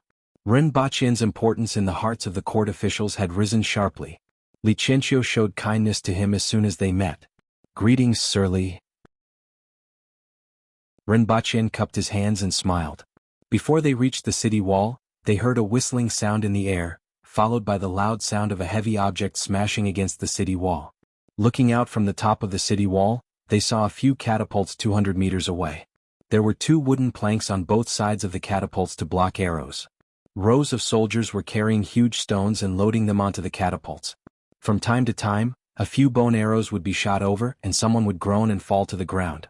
Even though Great Xia's cannons had a long range, their power was too small and couldn't deal with a fortified city. Even though the catapults had a short range, the stones they threw caused more damage to the city wall. When Rinpoche saw the Empress looking into the distance, he handed over the binoculars hanging in front of his chest and received a look of admiration. When he turned his head, he found that Li Qianqiu was looking into the distance with a pair of binoculars. He was the only one who was empty-handed. After a while, he took the binoculars from the Empress and looked into the distance. Behind the catapults were rows of solemn soldiers. The first row of soldiers held shiny silver shields, while the second row of soldiers held a huge box in their hands. The next 3 rows of soldiers were holding bows and arrows, and the soldiers at the back were pointing their spears into the sky like a dense forest. In the distance was a continuous stretch of barracks that seemed to have no boundaries. There were even rows of fences erected outside the barracks. Not long after, he put down the binoculars and took a deep breath. Even though he had seen an army before, he had never felt such an oppressive feeling. Sure enough, a quantitative change caused a qualitative change. There were at least 30,000 to 40,000 soldiers outside. When he looked through the binoculars just now, he saw that the other party was building some huge military equipment outside the barracks. It seemed like the catapults were just the appetizer. After looking through the binoculars, Li Qianqiu cupped his hands at the Empress and said, "Your Majesty, they are waiting for us to go out and destroy the equipment. The second row of the Great Xia army is the Godly Arms Battalion, followed by the archers. If we want to destroy those catapults, I'm afraid that many people will be injured." While they were talking, the catapults threw another round of huge stones. A few stones that weighed about half a ton smashed into the city wall one after another, causing the entire city wall to shake. It felt as if the city wall would collapse at any time. There were also 2 stones that went over the city wall and smashed into the city. A few houses near the city wall were immediately smashed into pieces. Fortunately, the people there had already been evacuated, so there were no casualties. The Empress stretched out her hand and said, "Give me the bow." Immediately, someone handed a longbow to the Empress. She knocked an arrow and shot it. One of the wooden beams on the catapult was immediately broken, but very quickly, a few soldiers went up to repair it with a piece of wood. "Your Majesty, we have to destroy at least half of it. Otherwise they will be able to repair it very quickly," Li Qianqiu said. Following which, the 3 of them looked at the other 2 directions along the city wall, and it was almost the same. Only the south side of the city was unattacked. However, the Great Xia soldiers from the east and west sides had scattered a large area of caltrops near the south side. There was also a row of Godly Arms Battalion soldiers holding crossbows to prevent Dayo from launching a surprise attack from the south gate. "What do you think about those catapults?" the Empress casually asked while they were on the city wall. "This matter is simple. Your Majesty, let them experience it in a while," Rinpoche immediately replied. The Empress nodded her head. Chapter 352.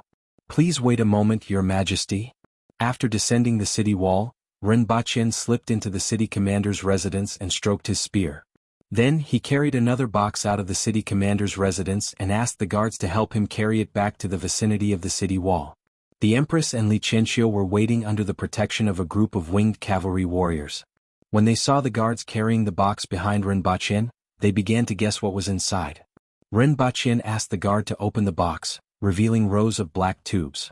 It wasn't big, only about the length of a palm and about an inch in diameter. "Principal Ren, what is this?" Li Qianqiu asked curiously as he picked up a stick and fiddled with it. "Explosives." Rinpoche smiled. This batch of explosives was obtained from the place where he bought guns on Earth. It was divided into 2 layers. The middle layer contained 300 grams of TNT, and the outer layer contained gunpowder. When the gunpowder exploded, the TNT would detonate. Originally, this thing was prepared to be used for mining. There were 300 of them and this box was half of them. In the end, he didn't use it at all. He had brought it with him when he left Lan City, and it just so happened that he could use it now. Explosives. Li Qianqiu was puzzled. The Empress knew a little about explosives, but she didn't know how to use them. You will know in a while. After Ren Baqin finished speaking, everyone went up the city wall again. Ren Baqin squatted down and tied the explosives to a few long arrows. Then he cut off a section of the fuse at the back of the explosives before looking up at Li Qianqiu and saying, "Sir Li, I will have to trouble you to find someone to shoot this under the enemy's catapult later." "Let me do it," Li Qianqiu said. In fact, to these aboriginal soldiers who had grown up hunting in the mountains, a distance of 200 meters wasn't something everyone could achieve. However, he also wanted to see what Ren Baqin had come up with. Ren Baqin had prepared a total of 22 catapults. The enemy only had a total of 20 catapults around Liao City. After he was ready, Ren Baqin handed the bow and arrow to Li Qianqiu. Before Li Qianqiu could say anything, the bone arrow turned into a white line and pierced a catapult with a sharp sound. Ren Baqin, Li Qianqiu had an expectant look on his face. 10 seconds later he asked, "Why isn't there any reaction?" "It hasn't been lit yet." Ren Baqin was speechless. I forgot. Li Qianqiu laughed heartily. After laughing, he picked up another bone arrow and placed it on his bow. Ren Baqin asked someone to bring a lit piece of wood to light the fuse and quickly said, "All right, release." The fuse was still 10 centimeters long. Logically speaking, it should not be a problem for more than 10 seconds. However, he was afraid that something would go wrong with the fuse. If it was a quick shooter, then he would be in big trouble. As soon as he finished speaking, Li Qianqiu's fingers loosened, and the bone arrow once again pierced through the air, traversing a distance of 200 meters and nailing itself onto the catapult. Then Li Qianqiu cast a probing look at Ren Baqin. "Wait." Ren Baqin used a pair of binoculars to look in that direction. At this moment he couldn't see clearly whether the fuse was still burning. However, it didn't take long before a loud boom was heard from the Great Xia army. Along with the sudden burst of flames, the catapults were instantly turned into fragments that flew in all directions. The fragments hit the iron shields at the front of the battle formation and produced a sound of collision. A few soldiers who were reloading around the catapults were sent flying by the blast of the explosion. 2 of the soldiers who were close to the catapults were only left with some broken corpses scattered everywhere. Boom! Just as the Great Xia army was shocked by this sudden unforeseen event, another explosion occurred within their battle formation. This time, it was the unlit explosive tube that was blown into the Great Xia battle formation and exploded again. At least a dozen soldiers in a radius of more than 10 meters were sent flying by this explosion, and the soldiers within a radius of 5 meters were directly blown to pieces. Good stuff. Li Qianqiu exclaimed in delight when he saw this scene from the city wall. Use this box sparingly and use it specifically to deal with their siege equipment. Without the siege equipment, they probably can't do anything other than besiege the city.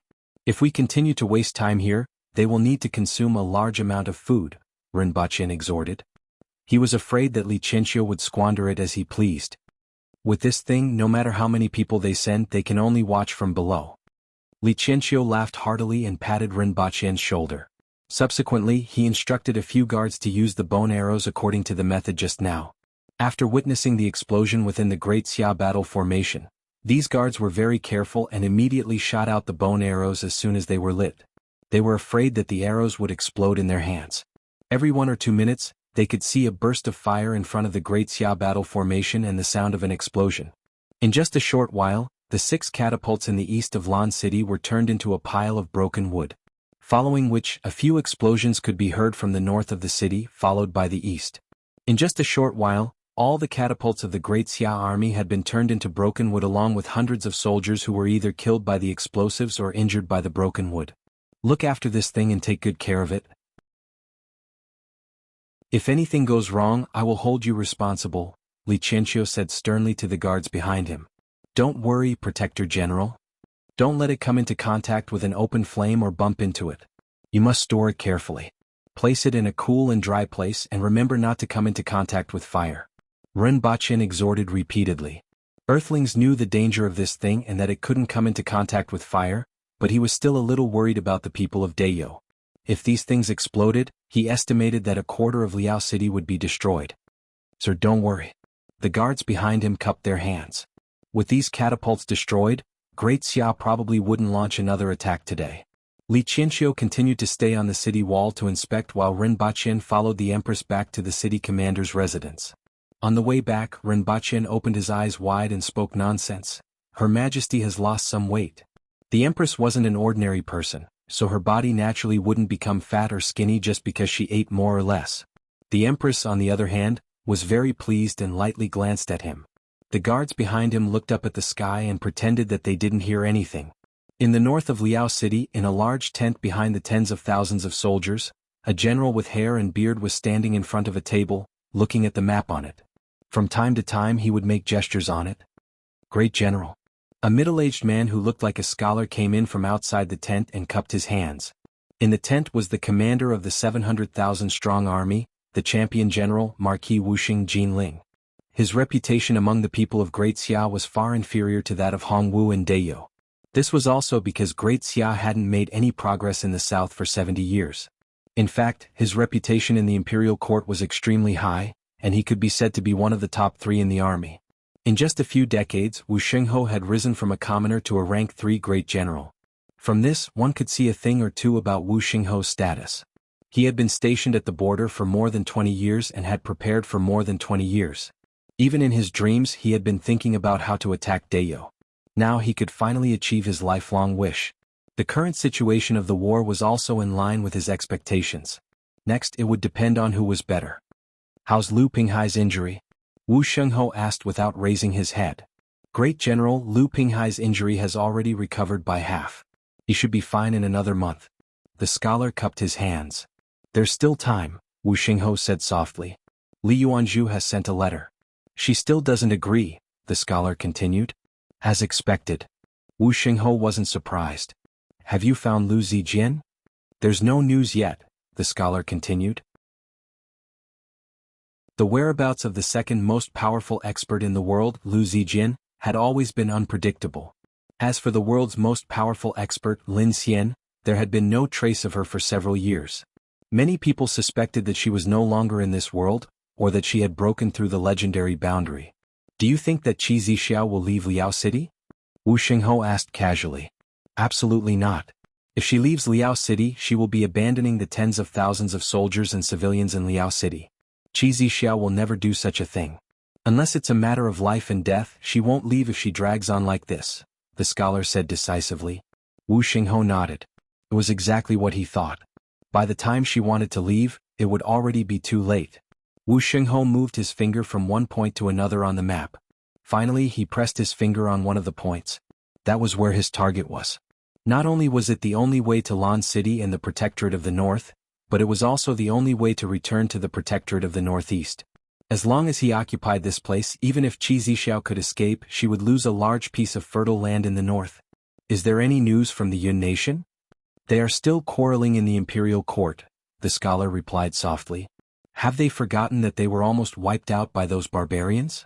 Wu Shengho sneered in disdain. "Those fellows who are full of the aura of merchants. Even without them, with the great general's long preparation, it's not impossible to take down Deyo," the scholar immediately added. "The walls of Lan City are only 6 meters thick. These catapults will be able to break through Liao City." One had to know that the walls of Tiesua Pass, Shun City, and Ziyue City in the north were all 20 meters thick. Tiesua Pass was even 30 meters thick. On the other hand, the walls of Lan City were only 6 meters thick. As long as the catapults hit it a few more times, they would be able to create a breach. "We can't enter even if we break it," Wu Shengho said faintly. In a place like the city, the strong individual strength of the aboriginals could be unleashed. He would rather let the aboriginals die near the city walls than let the soldiers enter the city to fight the aboriginals. Those aboriginal commoners would probably cause a lot of casualties. Not to mention there were also the winged cavalry warriors inside. However, if the city walls were really broken through, those thunder cannons that had been developed would come in handy. At the thought of the cannons in his hands called the Myriad Flower Bomb, Wu Shengho felt that the imperial court should really reward those craftsmen handsomely.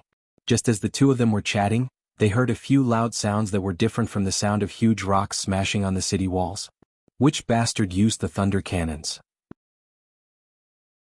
This kind of explosion immediately made Wu Shengho think of the Vulcan cannons and the thunder fire powder that were stored in the army.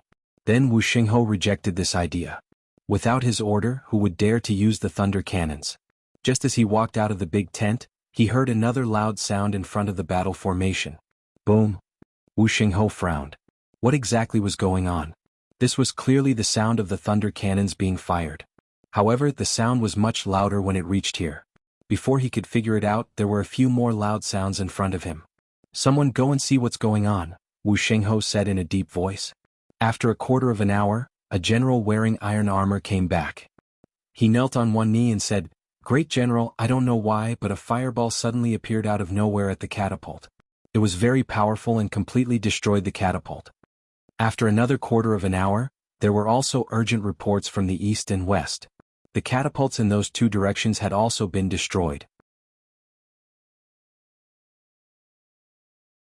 Chapter 353.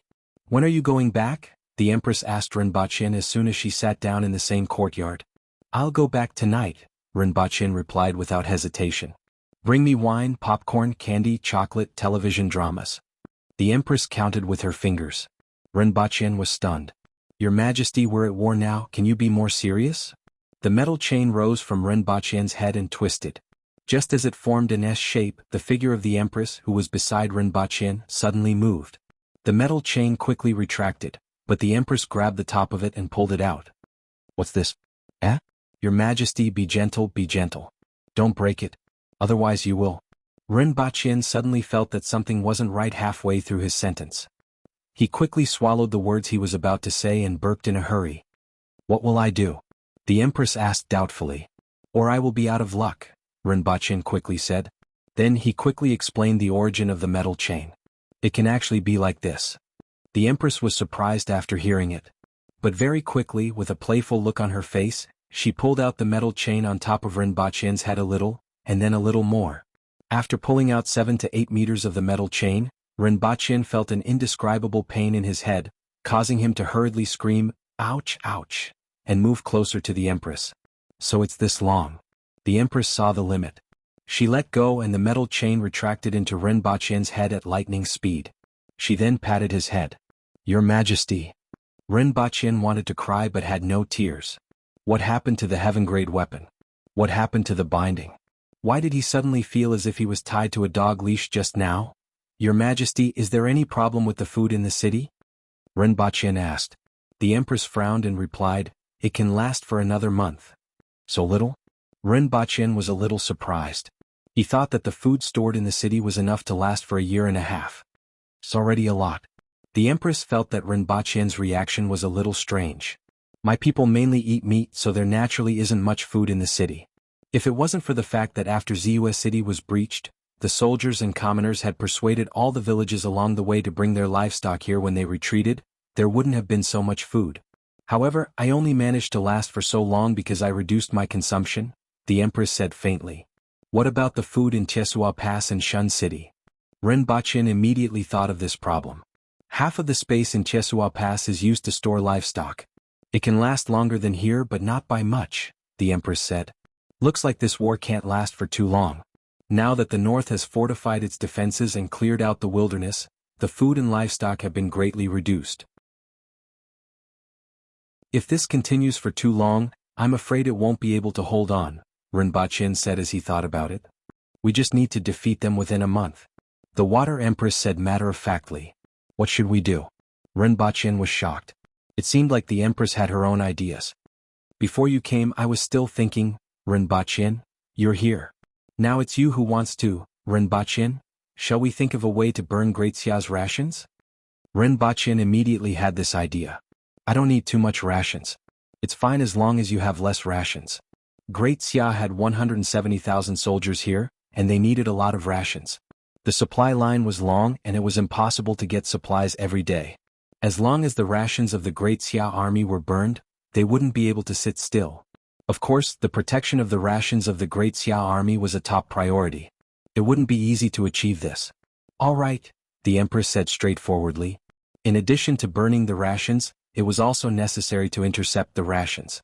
Rinpochen immediately suggested eliminating the winged cavalry from scouting and searching for the other party's rations transport team. With the strength of the winged cavalry, they could completely disperse and scout in groups of 2 or 3. After discovering the other party's rations transport team, they would gather together to intercept and burn the rations. Li Qianqiu has already sent people to find their rations transport route. The Empress nodded slightly. Rinpochen felt a little relieved. It seemed like the aboriginals weren't all brainless. To be able to become the protector general of a region, he definitely wasn't an ordinary person. It was impossible for others to think of something that Rinpoche immediately thought of. However, presumably, Deo would also think of it. Rinpoche felt that he needed some good stuff. After chatting with the Empress for a while, Rinpoche told her about the great Xia army he encountered on his way here and their cannons. After hearing from the Empress, he found out that the Protectorate of the North had already discovered this thing, but it wasn't very powerful and wasn't taken seriously. It's not powerful for a fortified city, but for a stronghold in the wilderness, it's already quite powerful. The other party can use the cannons to destroy the stronghold before charging in. This will reduce the number of casualties. Rinpoche said this because he grew up on Earth and understood the use of gunpowder since he was young. He also knew the power of gunpowder, so he somewhat valued it. In the eyes of the Empress and the other generals, it was the great Xia practitioners who were under greater pressure. There weren't many aboriginal strongholds and most of them fought one-on-one. On the contrary, the great Xia practitioners were able to fully display their strength. Even after fortifying the strongholds, the role of the great Xia practitioners in attacking the strongholds couldn't be underestimated. That night, Rinpoche returned to Earth and immediately called Yang Sr., "I want a nuclear bomb." "Impossible." Yang Sen suddenly quivered. "Why did you do this again?" "Sarin gas." "Impossible." "White phosphorus bombs." "Impossible as well." Yang Sen's head was throbbing. "Can the things you want not be so dangerous? None of them can be given to you. We are at war. Did you hear me clearly? We are at war. If you can't do this and that, can we continue our cooperation?" Rinpoche roared as he slammed the table.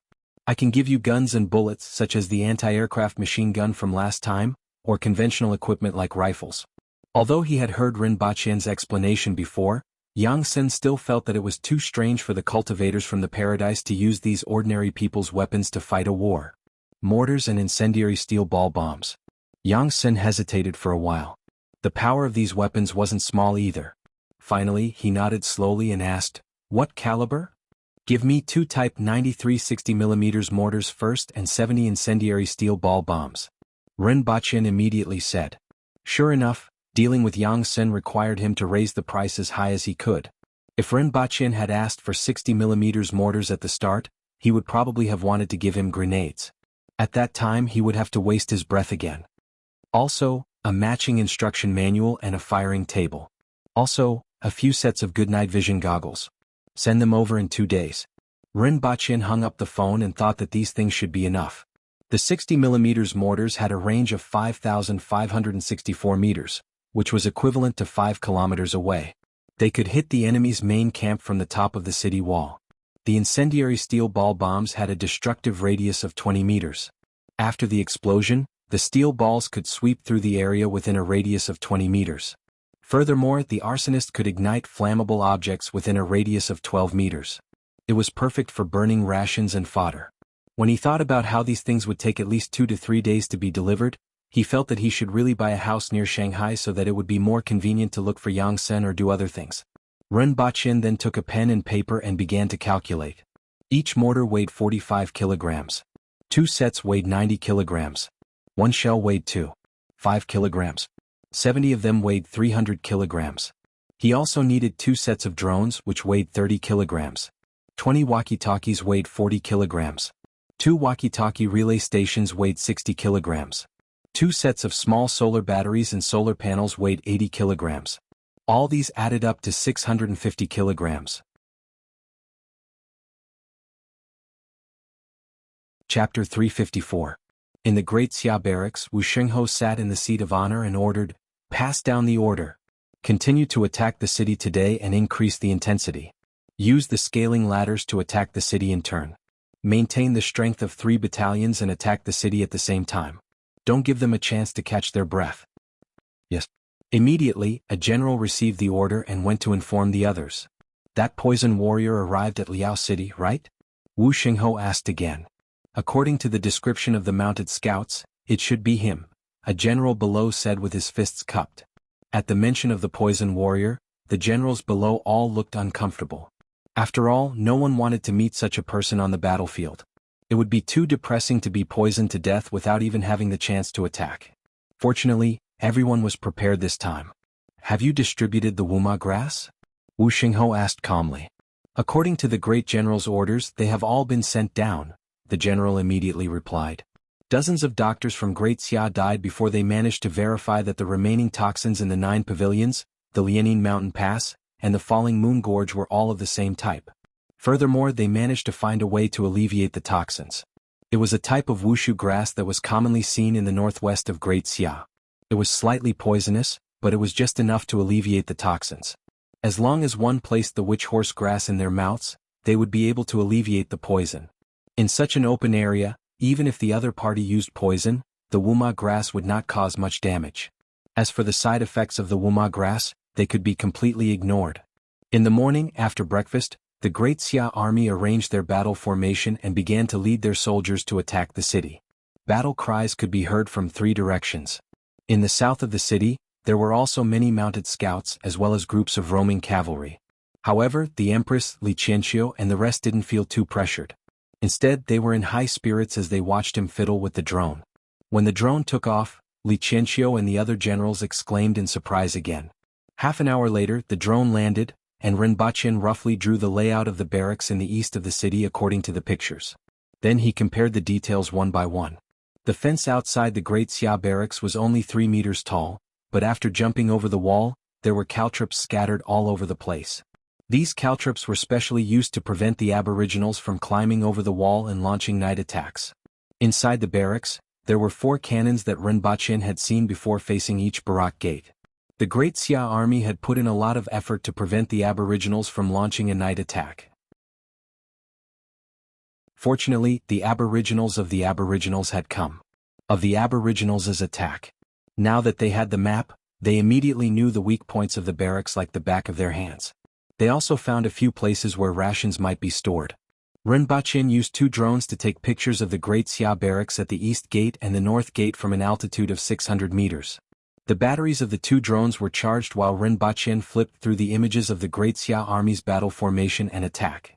Of and Rin Xia Xia every one of. Each of the picture was of the Xia of the War of Xiayang and was very of. In the afternoon, Rinpochen carried the mortar up the city wall. War cries could be heard from the top and bottom of the city wall. The entire city wall was filled with people, and there were more than 20 scaling ladders on the city wall. Great Xia soldiers climbed up the scaling ladders while carrying flying crossbows. Just as they climbed up the city wall, they were chopped down by a sword and fell down with a blood-curdling screech. From time to time, a squad leader would climb up the city wall in an attempt to gain a foothold, but they wouldn't last more than a minute before falling off the city wall. Below the city wall, the archers of Great Xia had already reached a distance of about 100 meters below the city wall and were shooting arrows upward. "Hurry up and get some scarecrows," Rinpochen subconsciously shouted when he saw this scene. "Sir, what did you say?" Sherhu asked as he brandished his blade and cut down a few arrows that were flying towards them. "Get some scarecrows here. The arrowheads will break when these arrows land on the ground." Rinpochen pointed at the arrows that had landed on the stone building behind him with a look of resentment on his face. These arrows were much better than the bone arrows used by the aboriginals. Furthermore, the arrows in the city were getting lesser and lesser. These arrows could be used to replenish the supply. However, if the arrowhead were to crash into a rock and fall off, the flight would be unstable and the arrow would be useless. After finishing his sentence, Rinpochen looked outside the city wall and immediately retracted his head. He carried the mortar down the city wall and shouted to Sherhu, "Quickly get Surly to put some scarecrows on the city wall. Then, get some wood and straw to cover the back of the city wall so that these arrows can be used." After yelling, Rinpochen found a flat ground to place the mortar. He adjusted the angle of the mortar according to the firing meter and scope, stepped on the bottom of the bracket with 1 foot, pointed to the guard beside him and said, "Come and support this." After the guard supported the mortar, Rinpochen put the mortar into the barrel, released it and quickly covered his ears. With a slight clang, the mortar fell to the bottom of the barrel, and the firing mechanism at the bottom of the mortar was activated. Bang! A shell flew out of the barrel, leaving a trail of smoke behind it. The sound was softer than what Rinpochen had imagined. It was a little like the sound of popcorn exploding on the street when he was young. Rinpochen quickly ran to the city wall. Halfway there he heard a boom outside the city. He climbed up the city wall and quickly looked for the landing point of the mortar. It was easy to find as long as he could see a place with a lot of people. With a radius of 20 meters, it was more than 1,000 square meters. When Rinpoche looked out, he saw a lot of people lying on the ground behind the archers.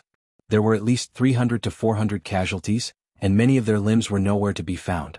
The steel balls in the mortar flew in all directions at the moment of the explosion, hitting the people in the area like sieves.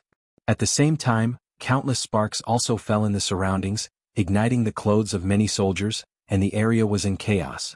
A few lucky people who escaped the disaster stood in the pile of corpses, looking at the tragic situation around them and listening to the screams of the injured. Their faces were full of sluggish expressions. The people around them were also shocked by this unforeseen event. Many of them were at a loss and didn't know what had happened. Looking at the mutilated people, their faces revealed a look of horror. For these soldiers, killing with real swords and guns and this kind of attack that they didn't know what was going on were two different things.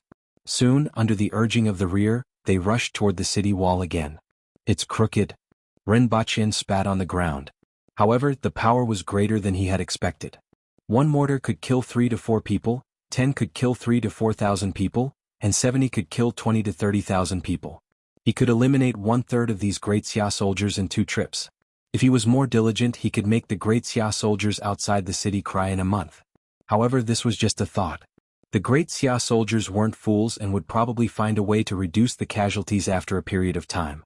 Furthermore, if the other party wasn't so concentrated, they wouldn't be able to achieve such great results. "Sir Rin, this thing is really too powerful." A few guards at the side couldn't help but exclaim in admiration. Rinpoche couldn't be bothered with them. This thing was already a modern standard equipment, so of course it was powerful in the eyes of these people. Previously, when he used an electric baton, they all regarded it as a divine weapon. After confirming the position, Rinpoche ran down the city wall again, adjusted the angle of the mortar, and fired another mortar shell. Boom! A mortar shell suddenly fell from the rear of the Great Xia archers. Countless steel balls were shot in all directions like bullets, and a large number of sparks scattered in all directions. The steel balls shot in all directions, turning the archers in front and the shield bearers in front into sieves. Rinpoche climbed up the city wall and carefully examined it for a long time before spitting out, "Damn it, it's crooked again." He returned to the bottom of the city wall, adjusted the angle, fired the mortar and fired. Boom! Rinpoche climbed up the city wall and saw that there was another man-made no man's land below. Everyone in the vicinity had become corpses and were lying on the ground, wailing in pain. It was still a little crooked, but the distance was still acceptable as it was only 10 meters off. For Rinpoche, this was already within an acceptable range. After the battle was over, it was time to pack up. Rinpoche carried the mortar back to the city commander's residence. The Empress, who was focused on watching a television series, raised her head and asked, "I heard that the effect is pretty good?" "Indeed, it's pretty good." Rinpoche gave her a thumbs up. "Are you going to use this to launch a night attack?" The Empress asked again. "It's to burn the rations and launch a night attack," Rinpoche corrected her. After a while, Li Qianxiu, who had heard the news, rushed over and laughed. "Principal Rin, I heard that you have something good. Let me try it. I will let you have a look at it tonight." Rinpoche waved his hand. "Great!" Li Qianxiu was overjoyed. Now that he had the blueprints of the Great Xia barracks and the weapons in Rinpoche's hands, he could finally teach those Great Xia people a lesson. Not long after Rinpoche left, Wu Shengho frowned as he looked at the shields in front of him that were embedded with many 3mm marbles. What was it this time? He suddenly felt that some variables had appeared in this war. Where did those barbarians get their hands on these weapons that were so lethal? The day before yesterday, the catapults in 3 directions were destroyed, and today, thousands of soldiers were injured or killed with just 3 loud bangs. This situation was completely beyond his expectations. If the other party continued to use such weapons, how could he stop them? Furthermore, there were already 2 types of weapons that he had never seen before. Did those barbarians have anything else?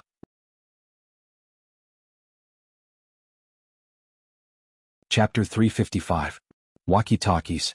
Do you all know what they are? Rinpoche placed a row of walkie-talkies on the table. Li Qianxiu's subordinates were eager to take action.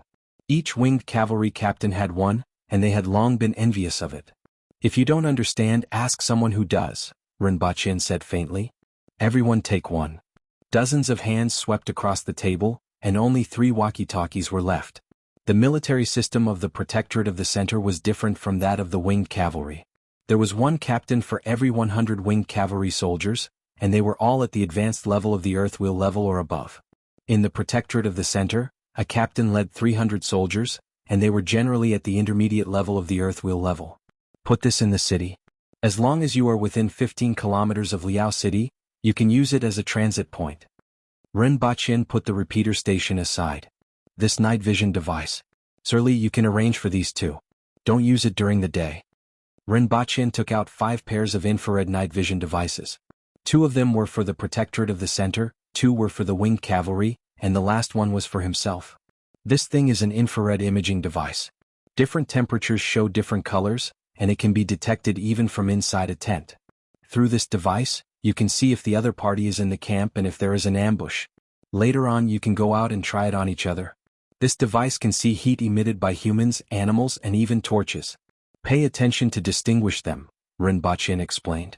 Thinking back to the rumors on the internet that infrared could see through clothes, Ren Baqin was a little excited when he got this device. He immediately drove a few laps on the streets. He only realized that it was pure nonsense after he tried it himself.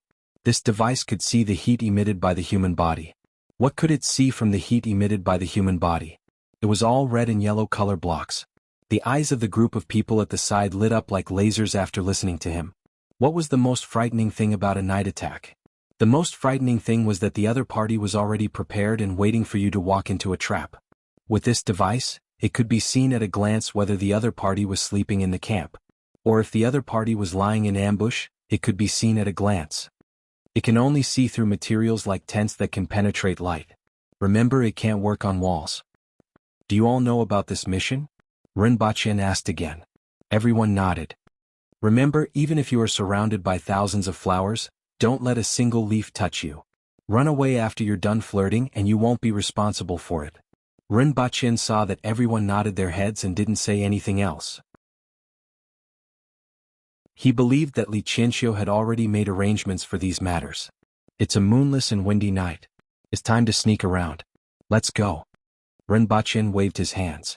Everyone, 5,000 people slipped down the rope without even opening the east gate. If it wasn't for the loud sound of landing, many people would have jumped down the wall. Ren Baqin stood at the top of the city wall and scanned the surroundings with his night vision goggles. He saw 2 groups of soldiers about 1 kilometer away, and it seemed like they were sent by the Great Xia army to patrol. Apart from that, there were also a few scattered dots, which were the hidden sentries of Great Xia. Take care of everything, Ren Baqin instructed the guards, turned to look at the Empress and asked, Your Majesty, you don't have to go, right? The Empress thought for a long time and said faintly, Since I have nothing to do, I can't sleep anyway. When Ren Baqin grabbed the rope and landed on the ground, the Empress moved and appeared beside him. After arranging the troops, everyone slowly moved toward the northeast. The Great Xia patrolling soldiers emitted a dazzling glow through the night vision goggles. They could be seen from a few kilometers away and could directly avoid them. As for the hidden sentries, they were pinched to death by the winged cavalry. 5,000 people advanced all the way to a suitable position. Li Qianxiu turned to look at Ren Baqin, and after seeing him nod, he waved his hand. The winged cavalry and the soldiers from the Protectorate of the Center split into 2 groups and moved toward the eastern and northern camps of Liao City. Ren Baqin waved his hand to get someone to bring the mortars and ammunition boxes over. Then he adjusted the angle of the mortars.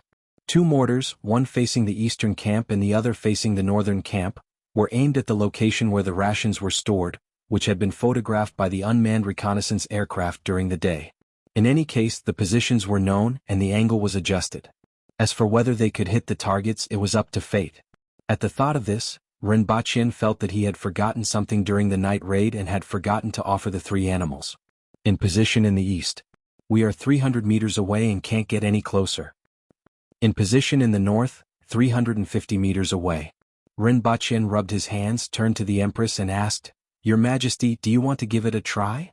The Empress was a little tempted. It seemed rather interesting. How do I do it? In a while, both of us will put the cannonball into the barrel together. When I say to fire, just let go. Ren Baqin handed her a cannonball and got 2 guards to hold the body of the cannon. Ren Baqin stuffed the end of the cannonball into the barrel. After seeing that the Empress followed his instructions, he slowly said, 1, 2, 3, fire. Bang. Bang. The sounds of the 2 cannonballs overlapping each other were heard. At the same time, smoke rose from the muzzle and shot into the sky. Fire! Fire! After each of them fired 3 cannonballs in a row, Rinpoche began to adjust the angle of the mortars and move to another location. When a loud explosion was heard from the Great Xia barracks in the distance, the Empress's eyes lit up. This thing was indeed very interesting. The sudden explosion immediately alarmed the Great Xia barracks. It's a night raid. Such shouts immediately spread throughout the barracks. Soldiers were rushing out of their tents with weapons in hand, creating a scene of chaos. Kill. Suddenly the shouts rang out from outside the Great Xia barracks. Figures appeared beside the fence, kicked it down with a few kicks, ran for a distance, and leaped a few meters over the caltrops scattered on the ground. The long sabers in their hands also slashed at the Great Xia soldiers who had just run out of the tents in front of them without even putting on their clothes. These caltrops happened to be inside the fence where the lights couldn't reach. If it wasn't for the fact that there were drones to detect them in advance, many of them would have been killed. Furthermore, the edge of the caltrops happened to be at the edge of the fence after it fell. It was obvious that the other party was eager for them to launch a night raid. Just as the soldiers who launched a night raid rushed into the barracks, the sounds of killing and chaos immediately increased. Blood and severed limbs were scattered everywhere on the ground and the surrounding tents. Fire! Fire! Fire! Another 6 cannonballs exploded into the 2 barracks separately. When they exploded, the sparks that sprayed into the surroundings immediately ignited the surrounding provisions, fodder, and tents. There's a fire. Such shouts came one after another and intertwined with the sounds of killing in the distance. A few of the winged cavalry warriors were killing to their heart's content in the barracks. Seeing that a group of hundreds of Great Xia soldiers had already gathered in the distance, one of the winged cavalry warriors grinned and said, "Block them for me." After saying that, he took out a black round tube from his pocket, lit it with a match and threw the explosive tube at the other party. Boom! The explosive directly exploded in the middle of those people. A few of the winged cavalry warriors shouted, "Kill!" They wielded their sabers and leaped forward. Like tigers entering a flock of sheep, the sabers and blood splattered among the people who were still standing. In just a short while, only a few winged cavalry warriors were left standing, covered in blood, and they continued to kill in other directions. Such scenes could be seen everywhere in the entire barracks. For this night raid, Rinpoche had brought all the things that he could bring. Rinpoche looked at the flames in the distance and listened to the sounds of killing. He quickly adjusted the angle of the mortar and didn't forget to take out a white rabbit creamy candy from his pocket and hand it to the Empress.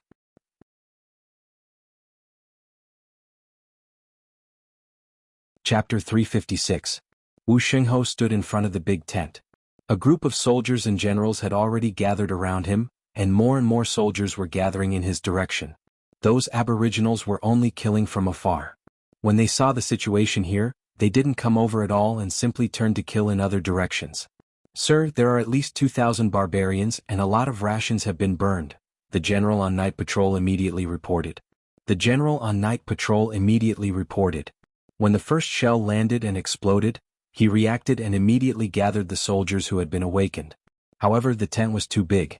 There were tens of thousands of people in the tent, and he could only gather a small portion of them.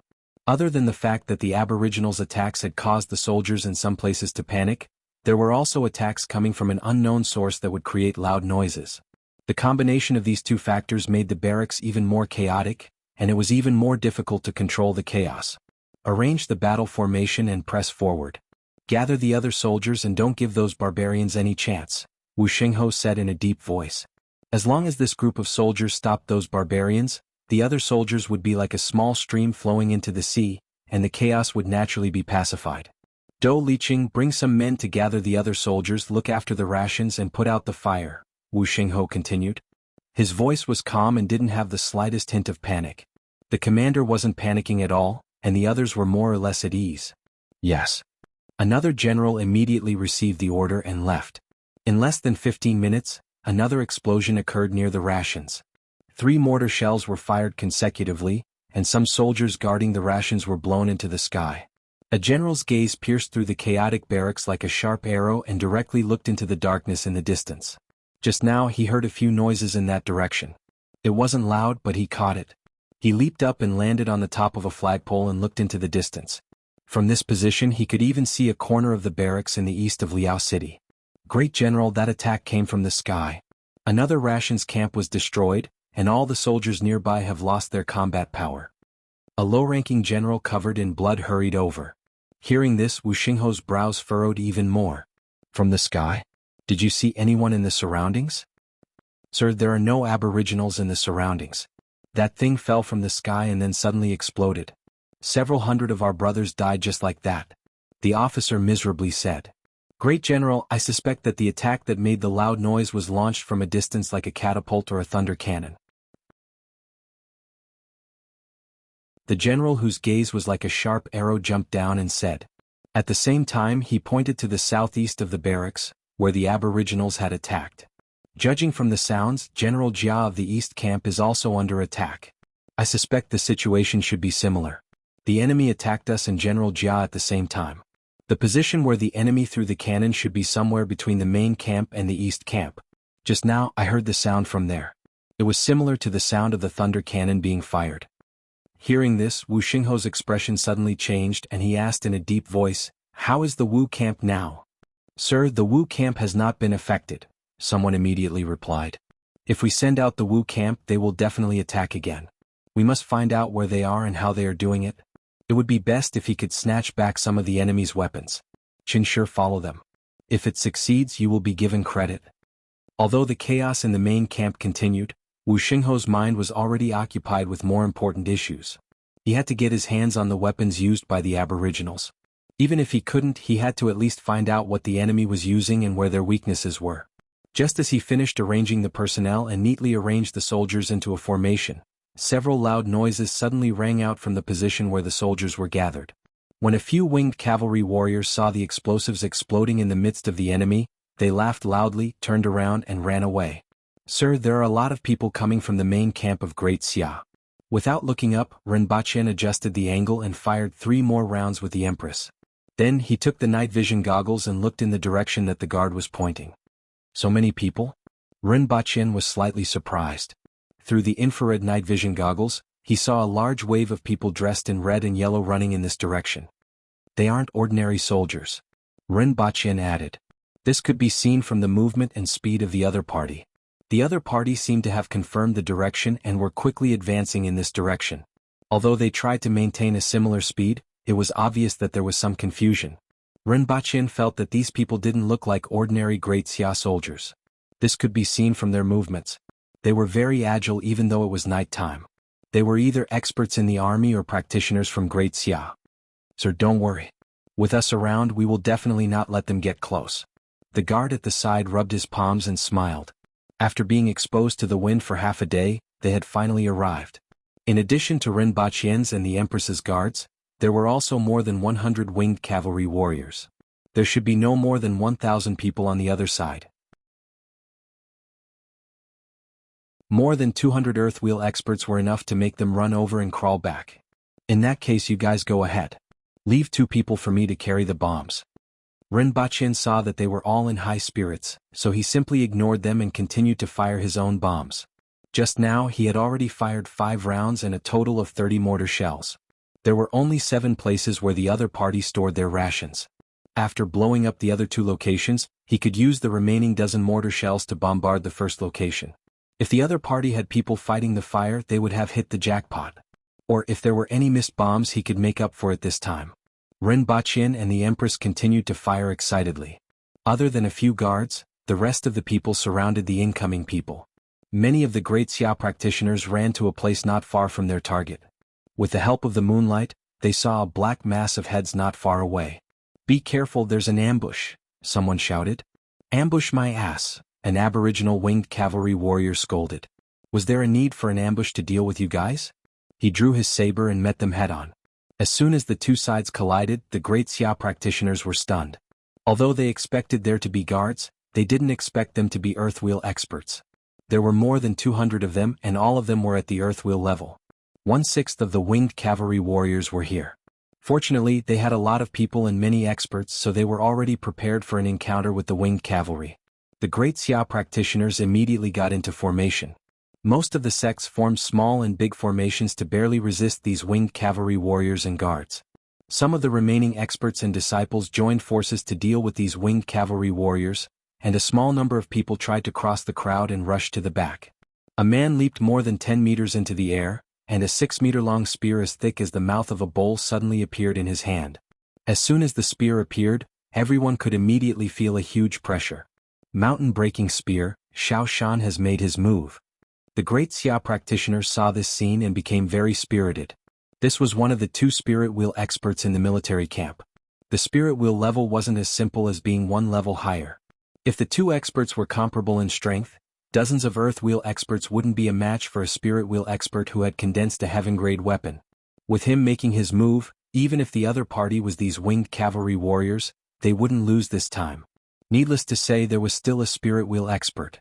This time they would definitely win. Spirit wheel level? Many of the winged cavalry looked up and continued to do what they were supposed to do. Her Majesty was still behind them. So what if he was a spirit wheel expert? The man named Xiao Shan in the air had a stern look on his face. Although the spear in his hand was still a little illusory, it was already enough for him to be proud of. Then, like a missile, he followed the momentum of the spear and pierced toward Ren Baqian's position with the force of 1,000 kilograms. Ren Baqian's hair immediately stood on end, and his whole body stiffened. The feeling of impending disaster filled his whole body. Good spear technique. So domineering. Some of the great Xia practitioners immediately praised loudly. They boasted that if they were to face this spear, they probably wouldn't even have the chance to escape. Although many of the great Xia practitioners were fighting, many of them were paying attention to Xiao Shan's moves, hoping to learn something from him. After all, it wasn't easy to see a spirit wheel expert in action. Umph. The Empress's cold snort resounded throughout the audience. In a flash, she appeared in front of Xiao Shan and forcefully stepped on the tip of the spear. Xiao Shan suddenly couldn't control himself and plunged downward. When Xiao Shan heard the shouts from below, a sense of heroism rose in his heart. However, a figure suddenly appeared in front of him and stepped on the tip of his spear, causing him to lose control. He immediately felt that something was wrong. When he saw the appearance of that person from the corner of his eye, he was scared out of his wits. He pushed the spear downward with both hands and borrowed the force to flip backward. Without saying a word, he turned around and ran. The spear pierced a hole that was dozens of meters deep into the ground and disappeared. Although he knew that Qi Zixiao was in Liao City, he didn't expect her to actually make a move personally. Furthermore, she was here. He originally thought that even if Qi Zixiao made a move, she would be targeting Wu Shenghe. When he saw the chaos in the camp just now, he thought that even if Qi Zixiao made a move against Wu Shenghe, he would be able to dodge. He didn't expect her to actually be here, and he just had to walk right into a trap. "Where are you running to?" the Empress said coldly. In a flash, she appeared behind Xiao Shan and punched him. Xiao Shan quickly turned around and used both his hands to block. He immediately spat out a mouthful of blood and was sent flying dozens of meters away. Then he ran away at an even faster speed. Using that mouthful of blood just now, he used the simplest method to stimulate his potential. Although he would have to rest for 8 to 10 days after this, it was already a great fortune for him to be able to escape. Many of the great Xia practitioners below saw Xiao Shan condense a heaven-grade weapon with their own eyes. They saw with their own eyes that a red figure appeared in front of him. They saw with their own eyes that when a figure in red appeared, he immediately spat out blood and fled. This scene immediately sent many of the great Xia practitioners, who had just become excited, into hell. Qi Zixiao. They would be fools if they still didn't know who this was. As for the other spirit wheel expert, he had just sensed the Empress's appearance and immediately slipped away without even showing his face. The Empress landed on the ground with her hands behind her back and her head raised as she walked back to Rinpoche's side. "Your Majesty's divine might is matchless. Even an expert who has condensed a heaven-grade weapon will flee at the mere sight of you." Rinpoche took out a handful of chocolate and stuffed it into the Empress's hands.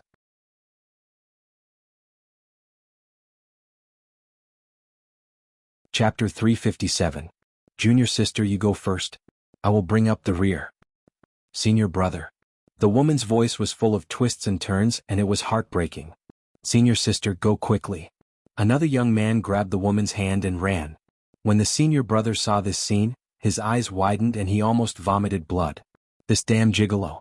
Although this world didn't have such incisive summaries as, if you die, other men will sleep with your wife, live in your house, beat your children and spend your money, his current mood was exactly the same.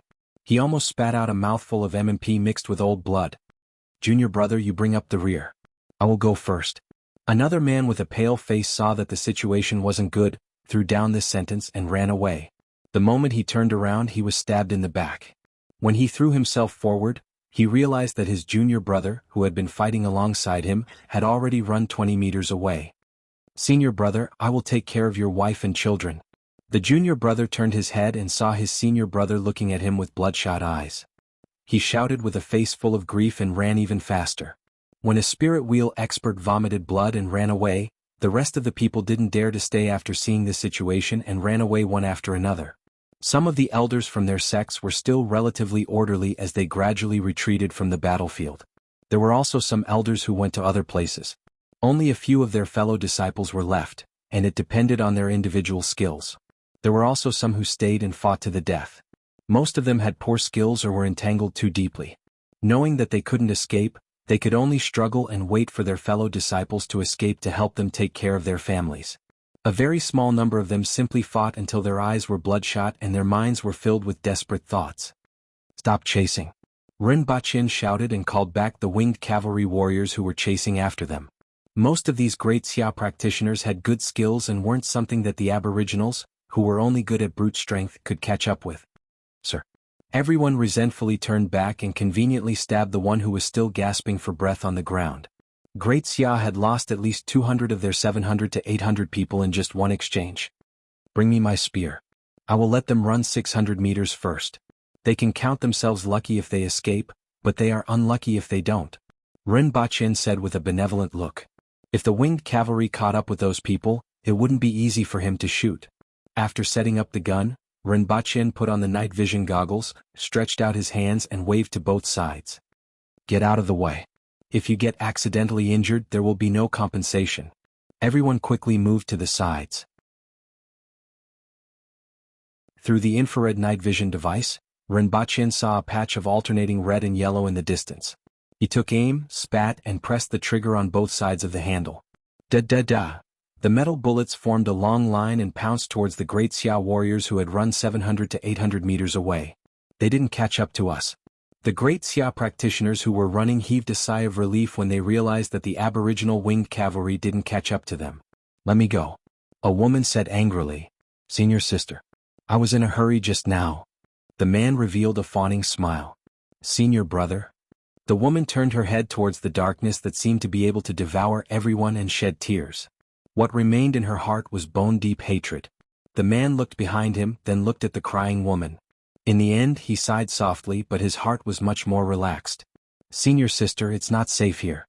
Let's go back to the camp first," the man said as he pulled the woman's arm. "It's none of your business." The woman pushed him away. However, in the next second, the huge dragon formed by the metal bullets that attacked from the darkness instantly smashed her into pieces, and her severed head fell directly into the arms of the man. Before the man could react to the sudden change, he had already embarked on the same fate as the woman. The speed of the bullets was too fast, and it was pitch black all around. Most of the practitioners were hit before they could even realize it. As long as their limbs were grazed by the bullets, they would immediately be sent flying into the sky. No one had expected such an unforeseen turn of events. The people who had just escaped and heaved a sigh of relief felt as if they had fallen into an icy abyss. "Spread out and escape quickly," an expert immediately shouted when he realized that the bullets that were shot from the darkness could penetrate another person after penetrating one. When Rinpoche threw the ammunition belt to one side and reloaded it, he realized that the great Xia practitioners were running everywhere like sheep. He fired again and hit more than 10 people. Then he put the gun aside and continued to fiddle with the mortars. However, this time he changed the position and directly aimed at the vicinity of the enemy's camp gate. Although the other party had scattered and escaped, there was still a large number of Aboriginal soldiers on the east side of the camp. The battle cries hadn't stopped yet, so most of the people ran toward the camp gate. Although there weren't any more attacks in the last part of the journey, everyone was still on tenterhooks. The moment they reached the camp, they could finally relax a little. "I'm irreconcilable with those barbarians," some of the practitioners said through gritted teeth with bloodshot eyes. From the moment they met to the moment they ran back to the camp, almost all of them had relatives and friends who had died outside. Anger and hatred filled everyone's hearts. "We will take revenge sooner or later," someone else said. When they reached a safe place, some of the weaker ones or those who had lost their loved ones couldn't help but feel sad. They hid their tears in their eyes and tried hard not to let them fall. "Let's go back first." There will be plenty of opportunities for revenge in the future, someone said. A peak earth wheel expert's ears twitched and he suddenly raised his head and exclaimed, "Watch out for the top of your head." What? Everyone quickly looked up. However, the sky was too dark and they couldn't see very far. While everyone was still looking, a dark green shell fell from above and landed right on top of an earth wheel expert's head. That earth wheel expert, who had just lost his good friend, was filled with anger and had nowhere to vent his anger. When he saw a strange object that didn't even have a tip falling from above, he didn't even think twice and raised his hand to meet it. Boom. Although everyone wasn't standing too close together, they had just run into the camp and weren't standing too far away. This explosion instantly cleared out a large area. Ren Baqin still didn't know that his mortar had succeeded. He had the mentality of scaring them to death even if he couldn't bomb them. Did they think that they would be fine after running back to the camp? He would let them see what a long-range attack was and what a big fireball was. "Call me a mage in the future," Ren Baqin said to the guard beside him and continued to adjust the angle of the mortar. "Sir, what's a mage?" one of the guards asked in a silly voice. "You don't need to know. Just call me that." Ren Baqin didn't raise his head and felt a little regretful. It was a pity that he didn't have gasoline bombs and only had 2 mortars. Otherwise, he would have shown them what the 5 fireballs were like. Inform them to withdraw. Ren Baqin estimated that it was about time, especially since there was only a small area left in the east of the northern camp. Yes. The night attack is over. Everyone withdraw according to the predetermined route. Winged cavalry bring up the rear. The guard used the walkie-talkie and used the terminology he learned from Ren Baqin. Lin Xiao copy. Dongmu copy. Qin Zhe copy.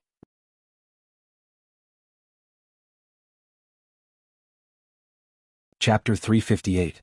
Sir Ren, they have already withdrawn and are on their way back. Ren Baqin heard the voice from the walkie-talkie and looked at the 2 barracks. There weren't any great Xia soldiers chasing after them. After all, the strength of the aboriginals could be better utilized in such a dark night. Furthermore, the 2 barracks had just barely calmed down. He reckoned that treating the wounded, extinguishing the fire, and gathering the disorderly soldiers would take them quite some time. The matter is settled. Withdraw. Ren Baqin asked his men to carry the mortars, machine guns and ammunition boxes. Everyone then withdrew unhurriedly. When they arrived at the bottom of the city, they saw that the city gate was wide open, and everyone filed into the city. Not long after everyone returned to the city commander's residence, the casualties were also reported. There weren't many casualties, only a few hundred. Among them, the winged cavalry's losses were negligible. On the other hand, the protectorate of the center lost 300 to 400 soldiers. However, half of them returned with serious injuries and only about 200 died in battle.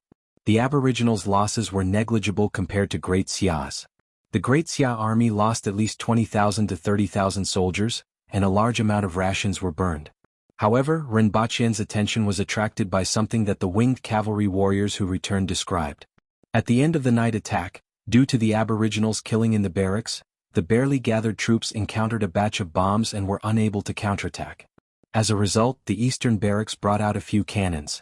The winged cavalry warriors didn't take these things seriously at first, but after the other party ignited the cannons, countless iron nails shot out. A few of them were careless and died on the spot. There were more injured winged cavalry warriors, at least 20 of them. Ren Baqin held the iron nails in his hand and sized them up. They were about half a foot long and as thick as a pinky. They were made of pig iron and had a hexagonal base that was slightly larger than the diameter. "What's the range of this thing?" Ren Baqin asked. "About 200 steps. It can kill people at 100 steps, a winged cavalry captain replied. In other words, those who were killed by this thing were fools who didn't know how to dodge when someone pointed this thing at them from 100 steps away, right? Ren Baqin grumpily asked. The winged cavalry warrior scratched his head and said, "The main thing is that I didn't expect that even though this thing can't hit far, it can hit a group of people at close range. Its strength isn't weak either." He also felt that his subordinates had died unjustly. There are many unexpected things. If I point this thing at you, will you dodge? Ren Baqin took out a pistol from his waist and pointed it at the winged cavalry warrior's head. "Of course we have to hide," the lieutenant hurriedly said. Previously, this Principal Ren had poisoned tens of thousands of people to death. Today he took out a weapon that could hit the Great Xia soldiers from a few kilometers away. Even though they weren't clear about the specifics, they knew that a bunch of steel balls would sweep out after the explosion and turn people into sieves. Many winged cavalry warriors saw this scene from afar. At present, Ren Baqin had become a target in the hearts of the winged cavalry. Even though he looked thin and weak, the weapons in his hands were lethal. Now, as long as it was something he took out, no one dared to underestimate it. No matter what, tonight's night attack was a complete victory, and Sir Rin deserves the most credit. Li Qianxiu laughed. Even though they lost 300 to 400 people, it was more than enough to satisfy Great Xia's losses. Ren Baqin waved his hand and looked as if fame and fortune were fleeting clouds to him. Even though we don't know how much rations the other party has lost, they must have lost some. During the night attack, the winged cavalry and the Central Army also saw that the place where they stored their rations was on fire. This was something that Ren Baqin had specially asked people to pay attention to. If the other party's rations are greatly damaged, they will definitely ask the rear to transport more rations. In a while, send away some of the walkie-talkies, a repeater station, and a radio station.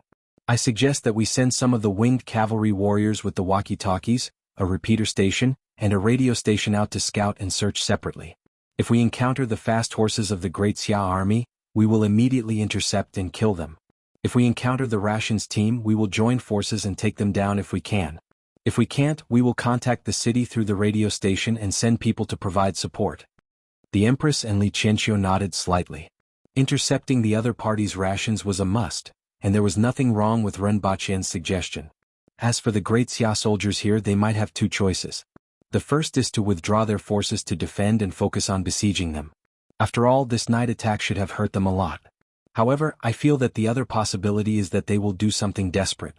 If the other party's rations are too damaged and the rations team takes a long time to arrive, they may launch a large-scale attack and consume their own forces to exchange for a chess piece with us. What's an exchange? Li Qianxiu immediately asked. If the other party has a severe shortage of rations, for example, they only have enough rations for 100,000 people for 2 days, and the rations team takes 7 days to arrive, what should we do? Even if we cut everyone's rations by half, it won't be enough. When they are so hungry that they can't walk anymore, we will launch a large-scale attack. They won't even have a chance to retaliate. Since that's the case, we might as well consume more than half of their rations. It would be best if they can break into the city, but even if they can't, they can still consume our forces and die a worthy death. Even if their rations are insufficient, the remaining soldiers will be able to last until the rations team arrives. If the other party's rations are too damaged, they may do this. Exchanging their lives for ours is an exchange of chess pieces, Ren Baqin concluded. Li Qianxiu frowned and thought for a long time before slowly nodding his head. It's not impossible. If he were to put himself in the position of the other party's general, he would probably make the same choice if he had no other choice. Everyone discussed for a while. Seeing that it was already late at night, everyone went back to rest. Generally, both sides of a war had spies who could obtain a lot of useful information. However, in the war between Dayo and Great Xia, there were almost no spies in the other party's army. Therefore, all the information could only be based on speculation. Everyone in Dayo went back to rest, but the Great Xia barracks were brightly lit. They treated the wounded, put out the fires, counted the corpses and calculated the losses until dawn. Wu Shengho sat in the big tent with an ashen face, motionless like a stone statue. The sound of hurried footsteps made him lift his eyelids. He looked at the scholar who hurried in and asked in a deep voice, "How is it?" The main barracks suffered 11,000 casualties, the east barracks suffered 23,000 casualties, and there are 392 soldiers left out of 876 in the Wu barracks. As for rations, the east barracks only had 2 days' worth of rations for 60,000 soldiers and lost 75%. The main barracks had 10 days' worth of rations for 170,000 soldiers and lost 60%. The west barracks didn't suffer any losses. How long can the remaining rations last? Wu Shengho asked. The west barracks still have 2 days' worth of rations for 60,000 soldiers. Together with the remaining rations in the east barracks, it is enough for 140,000 soldiers to last a day. The remaining rations in the main barracks are enough for the army to last a little more than 4 days. That is to say, it is enough for 5 days. If the daily rations are halved, it can last for 10 days. However, this way the soldiers won't be able to attack. How long until the rations arrive? Wu Shengho asked. 10 more days, the scholar replied softly. However, General Wen Yuan and General Zhao Sheng should be able to transfer some over.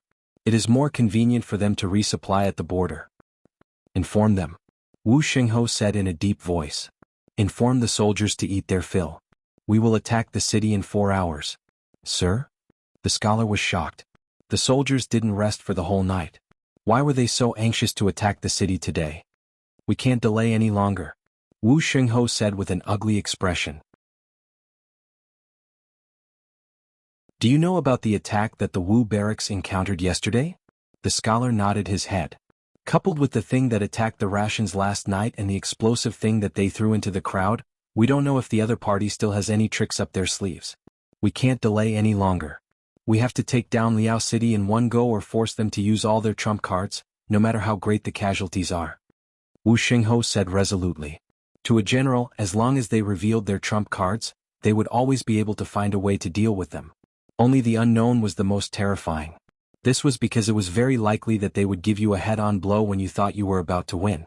I didn't expect those barbarians to have such things in their hands. The scholar smiled bitterly. I didn't expect that either. Wu Xingho sighed softly. He felt that he was the barbarian now. These things can't be from Dayo. Someone must have given them to them. Capture that person or kill him. General, do you know who it is? The scholar asked. In fact, he had some guesses in his heart. It should be that poison warrior. Yesterday, Qin Shi and Wu Ying went out together and saw someone controlling a weapon from afar. He should be the one in Liao City now. Moreover, it's better to kill the wrong person than to let him go, Wu Xingho said. Rinpochen was just guessing the situation of the Great Xia army, so there were naturally many discrepancies. However, even though the reasons were different, Wu Xingho's decision was similar to what Rinpochen had guessed. In the morning, Rinpochen sat in the hall and ate breakfast with the Empress. There were rolls, noodle soup, and a big basin of meat the size of a washtub. He watched as the basin of meat disappeared at a speed visible to the naked eye. Your Majesty, are you full? Rinpochen asked softly when the basin was empty. The Empress tilted her head, thought for a while and replied, I'm half full, but I want to take the lead in reducing my appetite. This way the rations in the city can last for a few more days. Rinpochen was speechless. The two of them chatted for a while before someone came to report that Great Xia was attacking the city. The two of them looked at each other. Rinpochen pointed to himself and said, A wise man is always right. The Empress raised her head and thought for a while. There didn't seem to be anything wrong, but she still felt that something was wrong. In the afternoon, Rinpochen confirmed his previous conjecture. The intensity of the enemy's attack was indeed much higher than before. There were Great Xia soldiers climbing up the city walls at almost every moment, and there were soldiers howling miserably as they fell from the top of the city walls. Another day passed, and the intensity of Great Xia's attack was still increasing.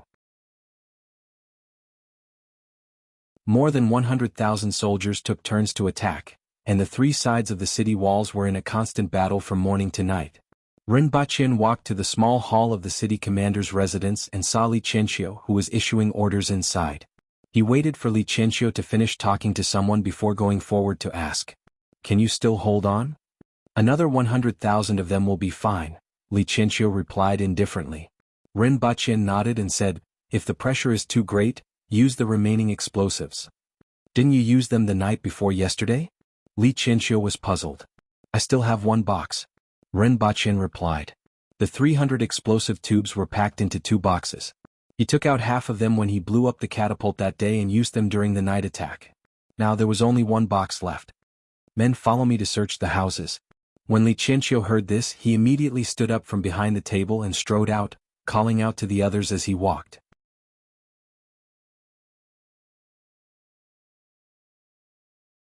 Chapter 359. 2 days later, Rinpochen brought the box back to Dayo. It was just past noon. Rinpochen carefully put the box away and strolled to the main hall of the city commander's residence. A group of people were hurrying in and out. The Empress was sitting at the seat of honor, and no one knew what she was thinking about. Your Majesty, how's the situation? Rinpochen walked to her and asked. When the Empress heard his voice, her eyes finally focused. She first looked at his face, reached out to take the bag that he was carrying, rummaged through it, and put it beside her feet. Then he said, Great Xia has been attacking for an entire night. Over the past 2 days, Great Xia has lost at least 30,000 men. There are also 1,500 casualties in the city. Now, the winged cavalry warriors that are left in the city have gone up the city walls to defend. This was the biggest weakness of the aboriginals. Even though they were strong, their numbers were too small. 5 to 6,000 soldiers had to defend the city walls in 3 directions. Excluding the few guards at the southern city wall, there were actually less than 2,000 soldiers in each direction, and they had to withstand the continuous attacks from Great Xia. The number of casualties gradually increased, and the pressure on the remaining soldiers increased. This was expected. Great Xia used a forceful attack, and both sides suffered huge losses. Now it was up to who could endure. Ren Baqin thought about it and felt that Great Xia shouldn't be able to endure. If they could, he would make them unable to. Ren Baqin accompanied the Empress in the main hall until it was night time, but Great Xia still had no intention of withdrawing. It was obvious that Great Xia's 100,000 soldiers were taking turns to attack until the thousands of aboriginal soldiers in Liao City couldn't hold on anymore. After dinner, Ren Baqin went to the top of the city wall with the accompaniment of the guards. As soon as he went up, he was choked by the smell of blood and the battle cries around him. Ren Baqin saw 7 or 8 huge scaling ladders being pushed to the side of the city wall. Those scaling ladders were like mobile buildings. At the top was a platform with dozens of Great Xia soldiers standing on it. When they were very close, they would jump over and attack. Behind the scaling ladders, there were still countless soldiers climbing up the ladder without stopping. Kill! Dozens of Great Xia soldiers jumped over and roared with a sinister look on their faces. Most of them only managed to shout the word kill before they were cut down and fell to the bottom of the city wall. Only a few of the more powerful aboriginals were able to deal with the aboriginal warriors.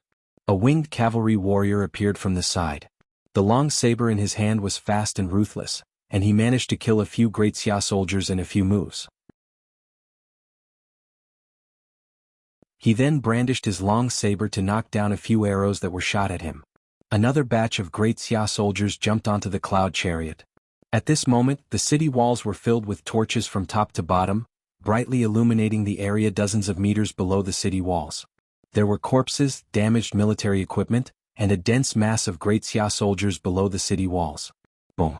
There was a loud bang, and a cloud of fire erupted from the bottom of a ladder in the distance. The ladder was blown up, and the Great Xia soldiers on it screamed miserably as they fell. Needless to say, this was the work of the explosives. Otherwise, it would take a lot of effort to destroy such a huge ladder. But now, a tube of dynamite could easily solve the problem. Then there were a few more explosions. After all the ladders within his field of vision were destroyed, the aboriginal soldiers could finally breathe a sigh of relief. Sir Ren. A winged cavalry warrior wiped the blood off his face, cupped his fists at Ren Baqin and sat by the wall to rest. Do the Great Xia soldiers still have any military equipment?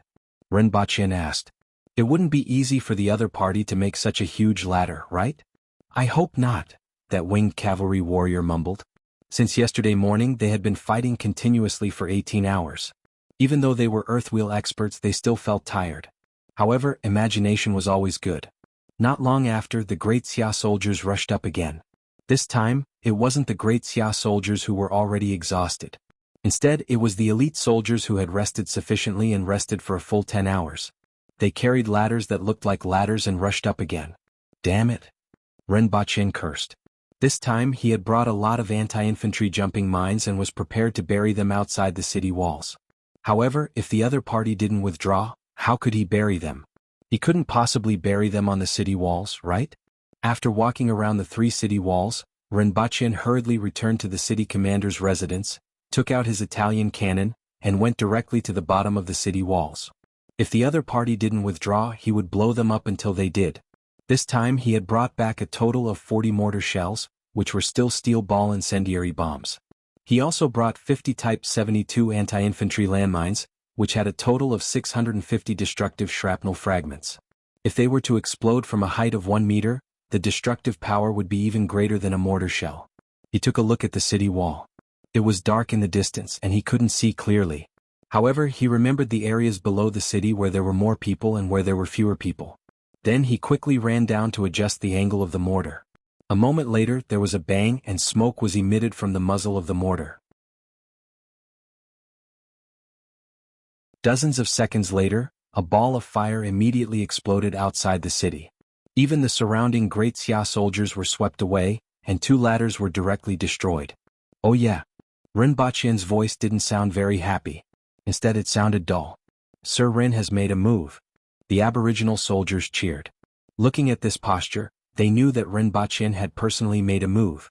Besides him, no one else could use this thing. The destructive power of those black tube explosions wasn't as great as this one. He adjusted the muzzle and fired again. Boom. The cheers on the city wall were louder. "Sir Rin, I want to bear your children."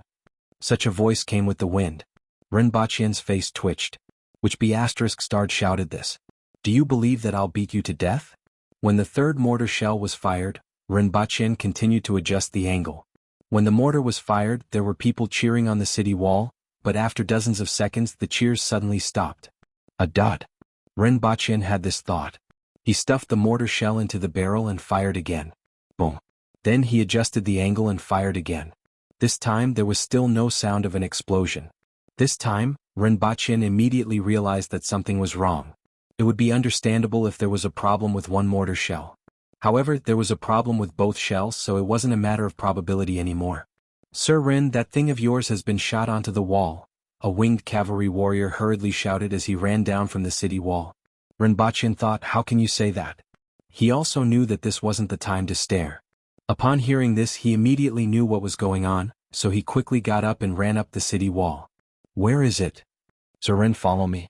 That winged cavalry warrior ran along the city wall with Rin Baqian, dodging the swords and sabers that were slashing at him from time to time. Rin Baqian twisted left and right and weaved his way through the shadows of the swords and sabers. He looked down from the top of the wall where the winged cavalry warrior had stopped and saw a dark-colored mortar shell nailed to the wall by a long arrow. It was still swaying with the wind like an hour hand. So ruthless? Although Rin Baqian had already guessed it, he was still a little surprised to see this scene. This was a mortar shell.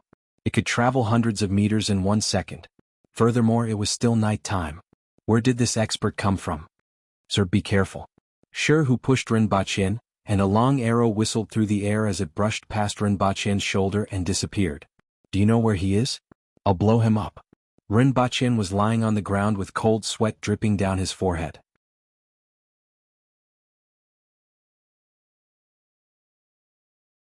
Chapter 360. Son of AB***, where are you? Come out, I will definitely kill you. Rin Baqian was at the corner of the city wall.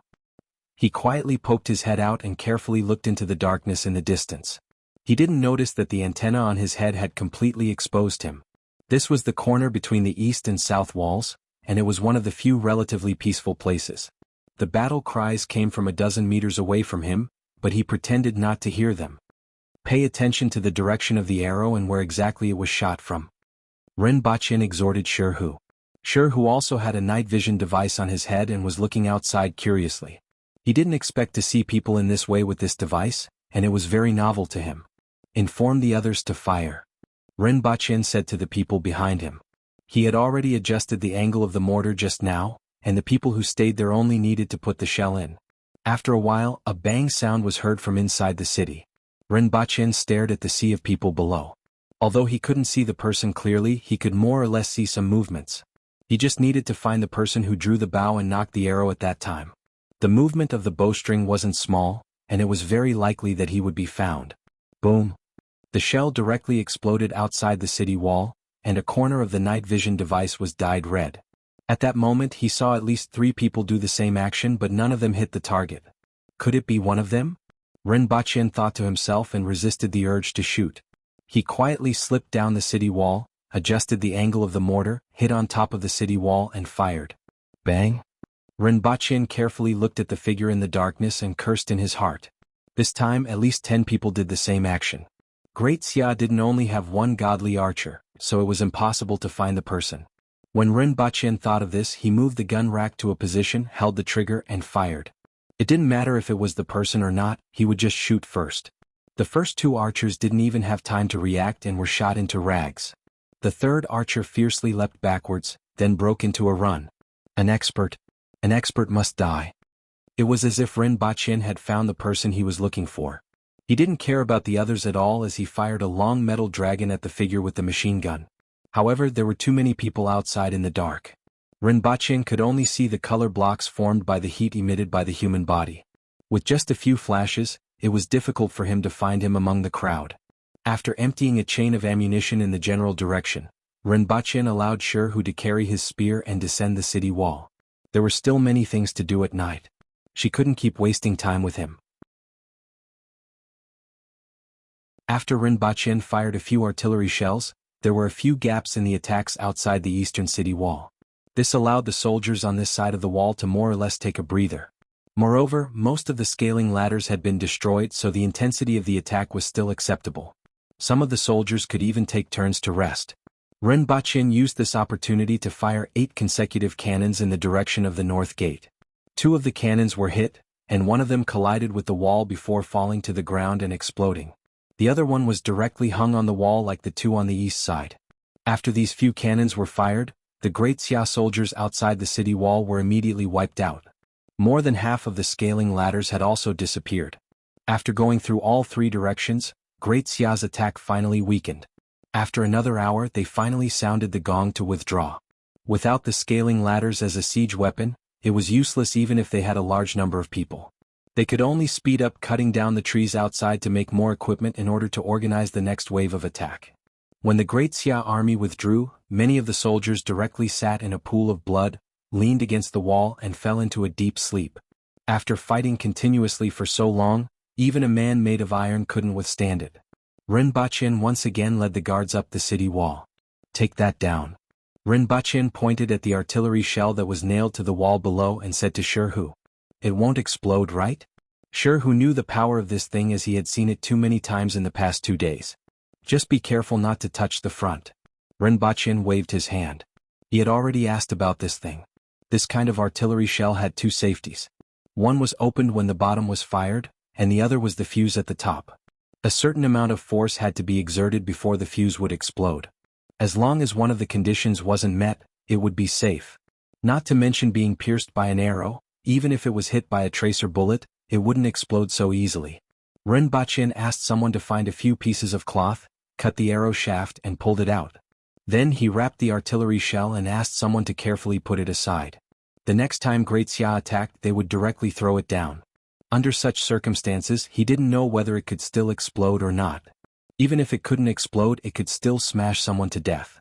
Then he carefully sized up the long arrow that was cut off from the artillery shell. It was made of wood, had a white feather tail and a fine iron arrowhead at the front. After looking at it for a long time, he still couldn't figure out anything. Then he passed the 2 short arrows to Jianghu. "Sir, these are arrows from the same person," Jianghu said after sizing them up. "How do you know?" Rinpoche asked curiously. "Some archers will leave a mark on the arrow, which means that this person was killed by himself. Here there is a carving mark on both arrows," Jianghu explained as he passed the tail of the arrow to Rinpoche and pointed at the tail. As expected. Rinpoche looked in the direction that Jianghu pointed. Indeed, there was a small pattern at the bottom of the arrow shaft. It looked like a simple flower. "All right, if he didn't die, he can be considered lucky." Rinpoche waved his hand and no longer cared about the archer. He returned to the city commander's residence and moved out the box containing the landmines. Then he hurriedly led his men out of the city and buried 10 landmines in an area that was about 100 to 200 meters away from the city. Type 72 anti-infantry bouncing mine. After being stepped on, the grenade would jump 1 to 2 meters before exploding. The explosive power was not strong, but it contained 650 shrapnel fragments that could cause a large number of casualties within a radius of 14 meters. This type of landmine wasn't meant to kill but to injure. After all, an injured person needed 2 people to carry him away and also needed someone to take care of him. Compared to killing him directly, it was more of a burden to the other party. Furthermore, the injured still needed to eat rations. This was also the reason why Rinpoche brought the landmines back to Earth. Did the other party want to trade? In that case, Rinpoche would create a large number of injured people. They couldn't fight, had to send people to take care of them and had to consume rations. Be careful not to step on it. If anyone steps on it, they will probably be buried in the ground. Rinpoche placed the landmines into the pit, covered it with soil from both sides and emphasized again and again. After hearing this, the guards and winged cavalry warriors around him immediately kept quiet out of fear. Even an earthwheel expert would be seriously injured and die if they weren't careful with these things that Rinpoche used. Each and every one of the strong men walked like cats and didn't even breathe loudly. In fact, this type of landmine would only start operating after being buried for a period of time. This was to prevent the people who laid the landmines from accidentally stepping on them. At the same time, the so-called landmines weren't like those that wouldn't jump out and explode if one stepped on or was pressed down by something. As long as one stepped on it, the fuse would be ignited.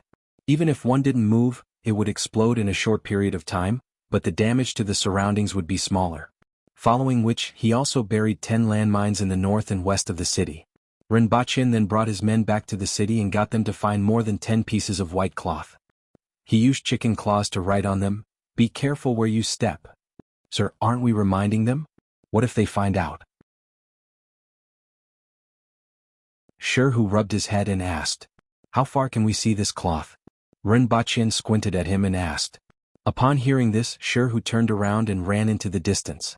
He used the light from the lantern to take a closer look before running back and saying, "During the day it should be about 30 to 40 meters, right? Now it can't be seen clearly from about 30 meters away. How far have we buried it?"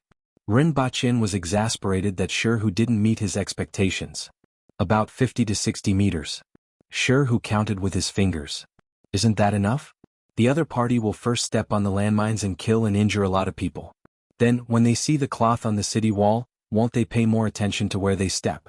Even if they don't pay attention, they won't be able to stop their imagination from running wild, right?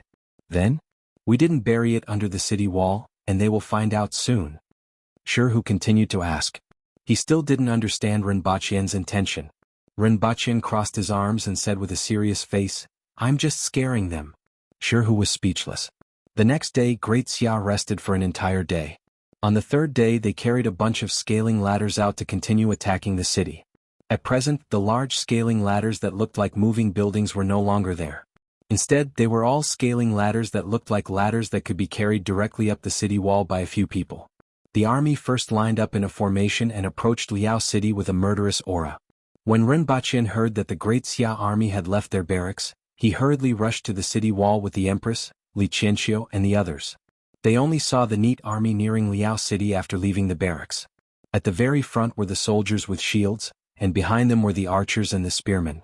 Between the two rows of soldiers, there were a few people carrying scaling ladders. As far as the eye could see, there were at least 40 scaling ladders, and there were even more scaling ladders coming out from the barracks.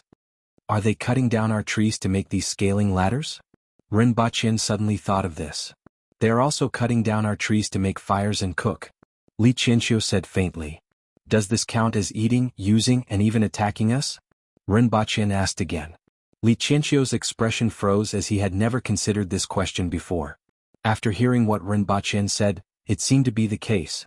All of a sudden he was in a bad mood. We are almost there. Rinpoche and Li Qianqiu chatted for a while and saw that the Great Xia army was already nearing the farthest mine that was buried yesterday. Li Qianqiu knew that Rinpoche ran out to bury something at night, but he didn't know what it was. At this moment, after hearing what Rinpoche said, Li Qianqiu focused his attention and observed carefully. When a row of soldiers stepped over the first mine, the second row also stepped over it.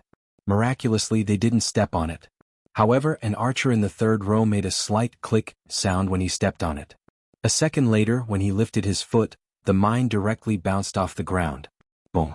Along with flames, countless steel balls and shrapnel were shot in all directions. In addition to the people who were closest to the mine being blown up and turned into sieves, many people were also injured by the random shrapnel. The Great Xia army's battle formation suddenly became chaotic. Then, the second mine, the third mine, everyone at the top of the city wall looked at the gradually chaotic Great Xia army and immediately felt refreshed. Principal Rin, what kind of treasure is it this time? Li Qianqiu turned his head and asked. Jumping mine.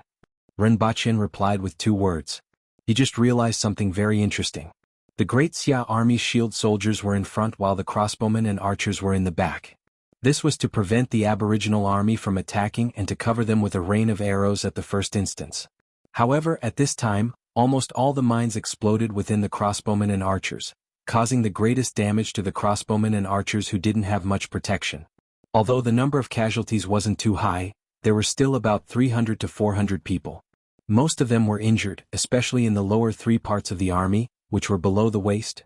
The Great Xia army fell into chaos before they even reached the bottom of the city wall. After a full 2 hours, the Great Xia army continued to advance. At this time, the people at the front with good eyesight could clearly see what was written on the white cloth on the city wall. However, something that Rinpoche didn't expect happened. The Great Xia army didn't seem to see it and didn't panic at all.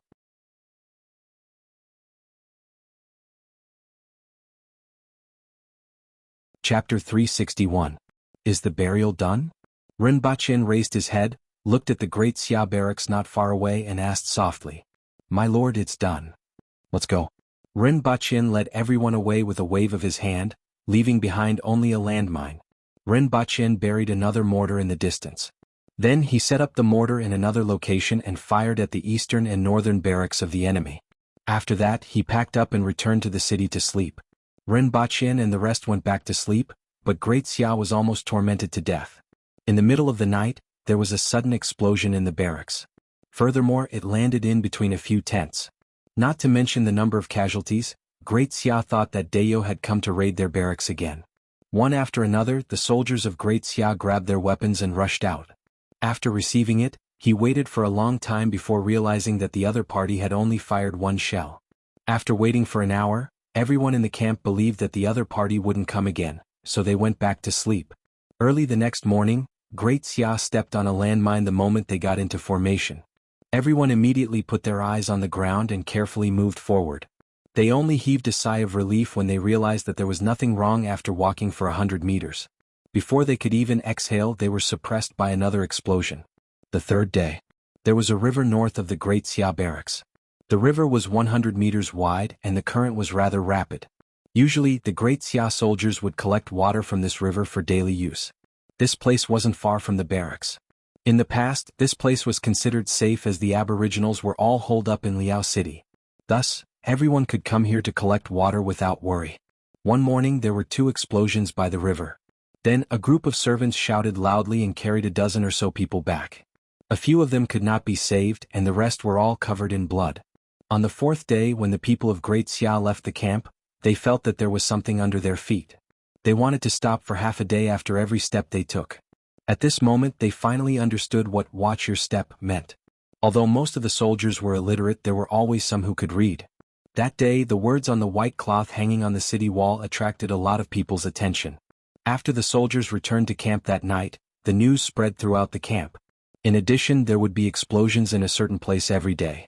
After a few days, the soldiers of Great Xia began to walk with caution. However, there were no explosions that day, and the soldiers heaved a sigh of relief when they attacked the city. It didn't matter if it was a real fight, but not knowing when something would suddenly jump up and explode under their feet would always make them a little nervous. They are at their wits' end, Wuxia said in the Great Xia barracks with a relaxed look on his face. How does the great general know? The scholar put on a studious pose. Apart from that night's attack, they only engaged in small skirmishes after that. They used less and less of those powerful weapons. Although there was something that would explode when buried in the ground, there weren't many of them. A few days ago they encountered 10 of them in each direction, but in the last 2 days there were fewer and fewer. Today there wasn't even one. Moreover, no matter where they got this thing from, with the power and precision of this weapon, it would definitely require a skilled craftsman to make it, and there wouldn't be too many of them. It can be used to harass or attack a small number of troops, but when the 2 armies are facing each other, it can only hurt a few more people and delay the attack. Wu Shengho stated his judgment, and the scholar immediately flattered him. Great General is brilliant. Wu Shengho waved his hand. You and I have known each other for many years, so you don't have to do this. Whatever I can think of, you can too. If they used more weapons at the beginning, I would have a headache. But now, it seems that there aren't many of them, so I don't have to worry too much. Great General, don't forget that the other party has a weapon that can spit out countless small iron balls. That weapon is slightly more powerful than the others, and even a high-level earth wheel expert would find it difficult to escape. The more powerful the weapon, the greater the restrictions, Wu Shengho said resolutely. The iron balls that the other party spit out are specially manufactured and of excellent quality. Even the skilled craftsmen of Great Xia would need a lot of time to make them. The speed of this weapon is also very fast, and a few can be shot out in an instant. Using this kind of weapon consumes a lot of specially made iron balls. From what I can see, the other party took a long time to accumulate so many. After using it a few times, even if there are more, there won't be many left. What the Great General said is right. At this moment, Rinpoche was looking at a house in Shanghai. He was accompanied by a lady in her 30s. She wore glasses and looked very professional. She spoke very professionally, but Rinpoche felt that she was sizing him up. This house was found by Rinpoche's assistant, Shin Feng. It was 2.5 stories, about 600 square meters for bedrooms, 2 living rooms and 2 bathrooms. The second floor had a large balcony and a garden of more than 1,000 square meters. There were 2 swimming pools in the garden and indoors, and a semi-subterranean garage. Upon seeing this house, Rinpoche's first thought was to bring the Empress here to swim. The Empress definitely wouldn't go to crowded places by the sea, but there was still a possibility of swimming here. In addition, there were many rooms and the garage was also big. In the future, weapons and ammunition could be directly stored in this house, which was very convenient. Furthermore, this house was exquisitely renovated. Even though the style wasn't to his liking, it wasn't to his dislike either. The best thing was that he could move in just by carrying his luggage. The only thing that Rinpoche didn't like was that it was too deserted. The palace was deserted enough and there were more houses than people.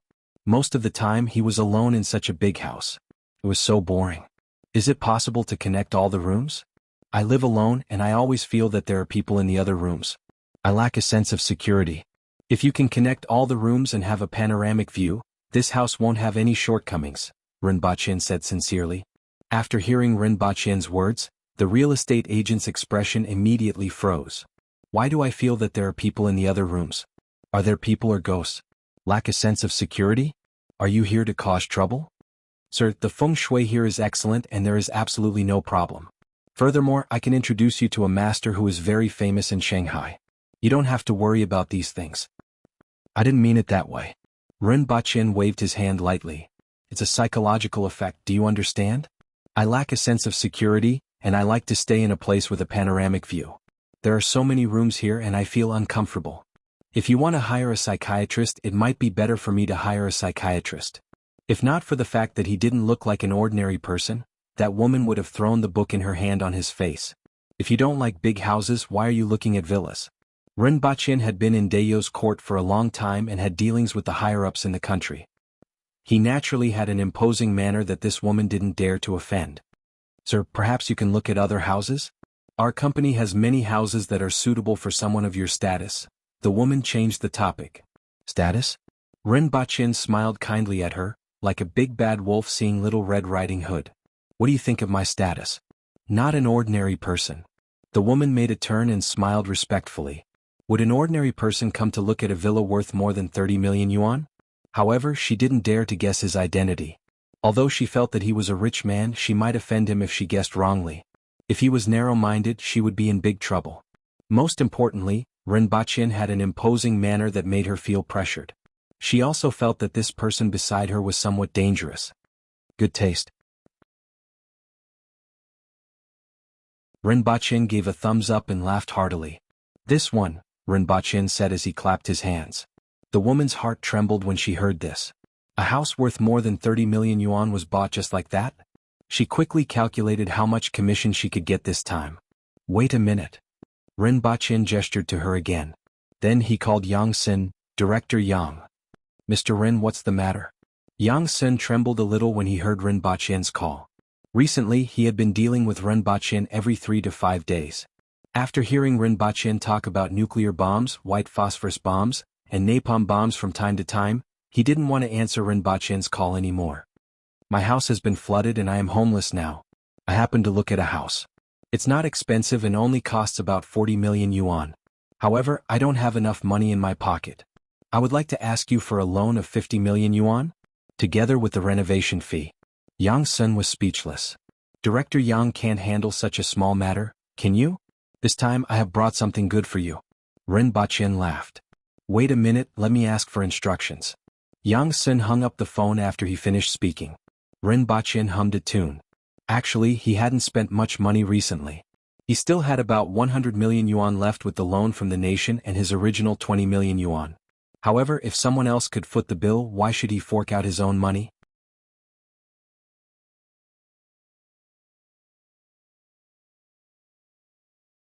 Chapter 362.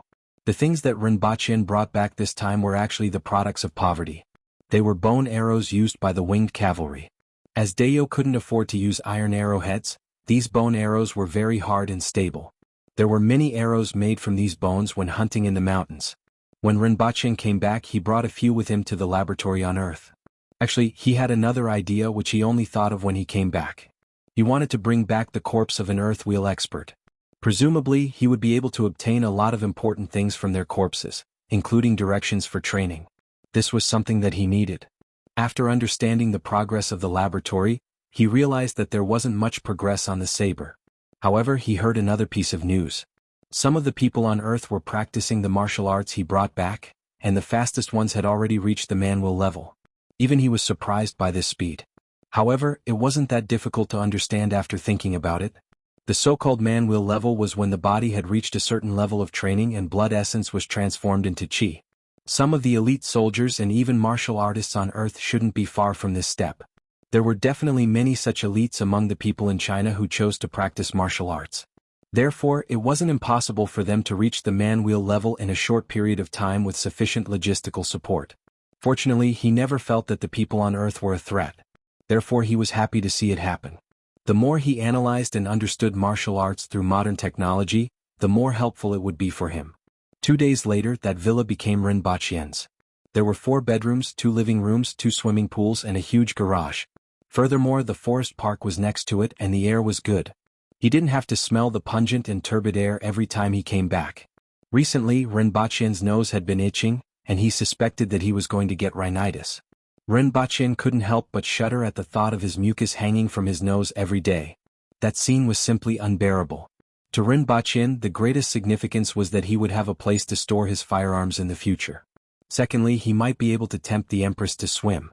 Swimming pool, sunshine, bikini, and just thinking about it made him a little excited.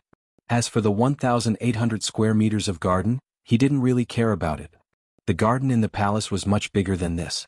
This place is too spacious, Rinpoche said as he walked. Behind him was Shin Feng, who was wearing unisex clothes. Change this place into a supermarket. Rinpoche opened a door and said to Shin Feng.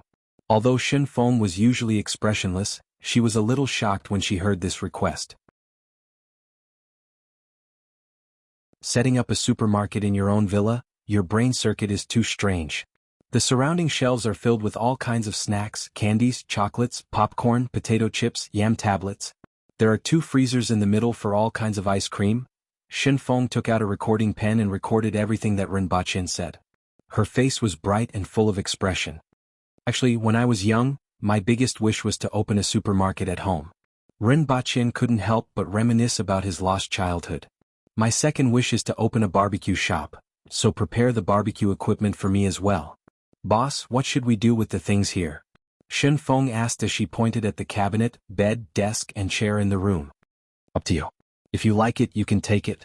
If not, you can dispose of it. Also, get me a housekeeper to clean the place once a day, including the pool. The garage and my bedroom are off limits unless I let you.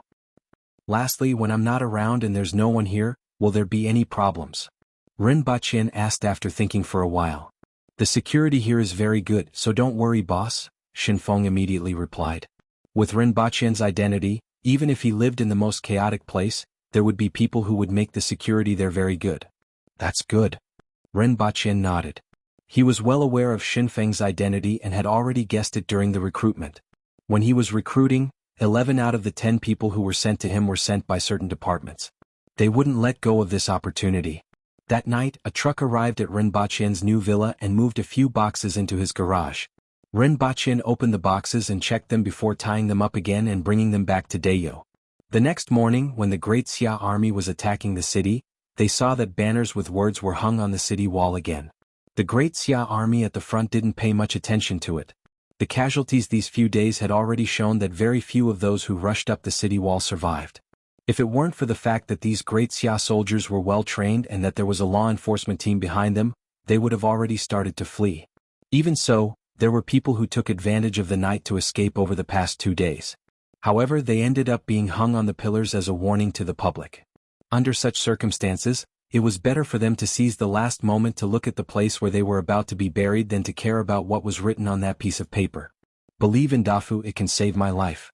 Dafu must ensure that I come down from the city wall alive, a soldier muttered while holding his amulet in his hand. What's the use of believing in that? I'm afraid that we won't be able to come down alive today. A soldier who was missing an ear sighed. He was the first batch of soldiers to attack the city today. If we were attacking other places, even if we climbed up the city wall, there would still be a chance to retreat or directly attack the city wall when the situation isn't good. There would always be hope. However, this group of barbarians basically won't be able to come down alive after going up. Another soldier's voice wasn't loud, and only 2 or 3 people around him could hear him clearly. His words also represented the words of the others. If there was some hope in attacking other places, there was no hope at all in Liao City. Perhaps Liao City would be attacked in a few days, but not today. At the very least, Liao City's defense hadn't weakened since yesterday. What they cared about was that they were going to die in battle on this piece of land in a while. Some officers were curious about what was written on the white cloth on the city wall. When the distance was close enough, the few literate people could finally see the words on it. Be careful of the top. Previously they were careful of the bottom. This time they were careful of the top? Even without Rinpoche's reminder, everyone knew to be careful, but it was useless to be careful. Fortunately, the other party's weapons had been used less and less recently. Wu Xingho wasn't the only one who felt that those strange weapons in Liao City were about to be used up.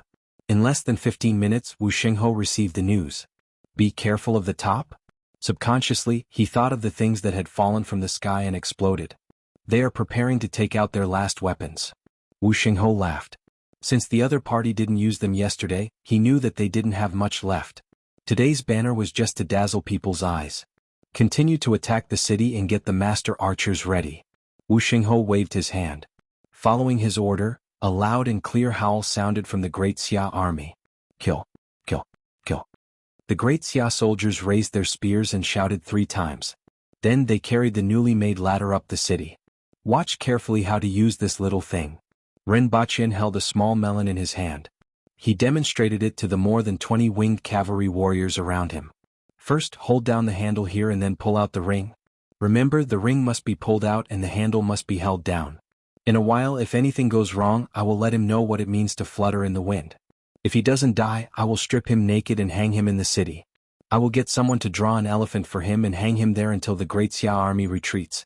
Then I will pull him back to Lan City and hang him on top of the city wall.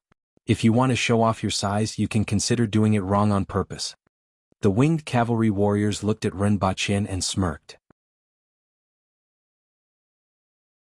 After the ring is pulled out, continue to hold down the handle and throw it toward the place where there are a lot of enemy soldiers. Rinpoche continued to speak and threw the small melon down the city wall. It was originally high up and he had great strength. He threw it 100 meters away and happened to fall under the feet of a group of Great Xia soldiers who were protecting the ladder and rushing up. Boom. A group of people had just run over with the ladder. Following the explosion, half of them fell down and many of the remaining people were also injured. The 82-2 grenade weighed 260 grams, which was 250 kilograms. It contained 62 grams of high explosives and 1,600 small steel balls with a diameter of 3 millimeters. The shell of the grenade could also form more than 330 0.3-gram fragments with a destructive radius of 6 meters. Although the power of the explosives wasn't strong enough, the number of fragments and small steel balls that exploded at an initial speed of 1,400 meters was enough to turn the surrounding people into sieves and cause a large number of casualties. This time, Rinpoche brought a total of 600 of these grenades, 30 60mm anti-personnel incendiary shells, and 30 bouncing mines. At present, Rinpoche had 600 grenades, 42 incendiary shells, and 38 bouncing mines.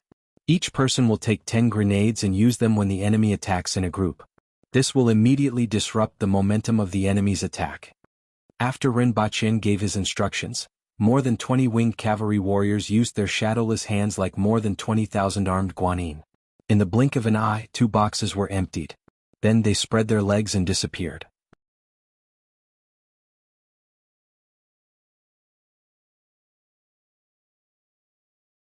Chapter 363.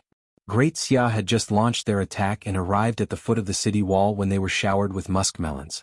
Dozens of grenades were thrown, and more than half of the attacking troops collapsed.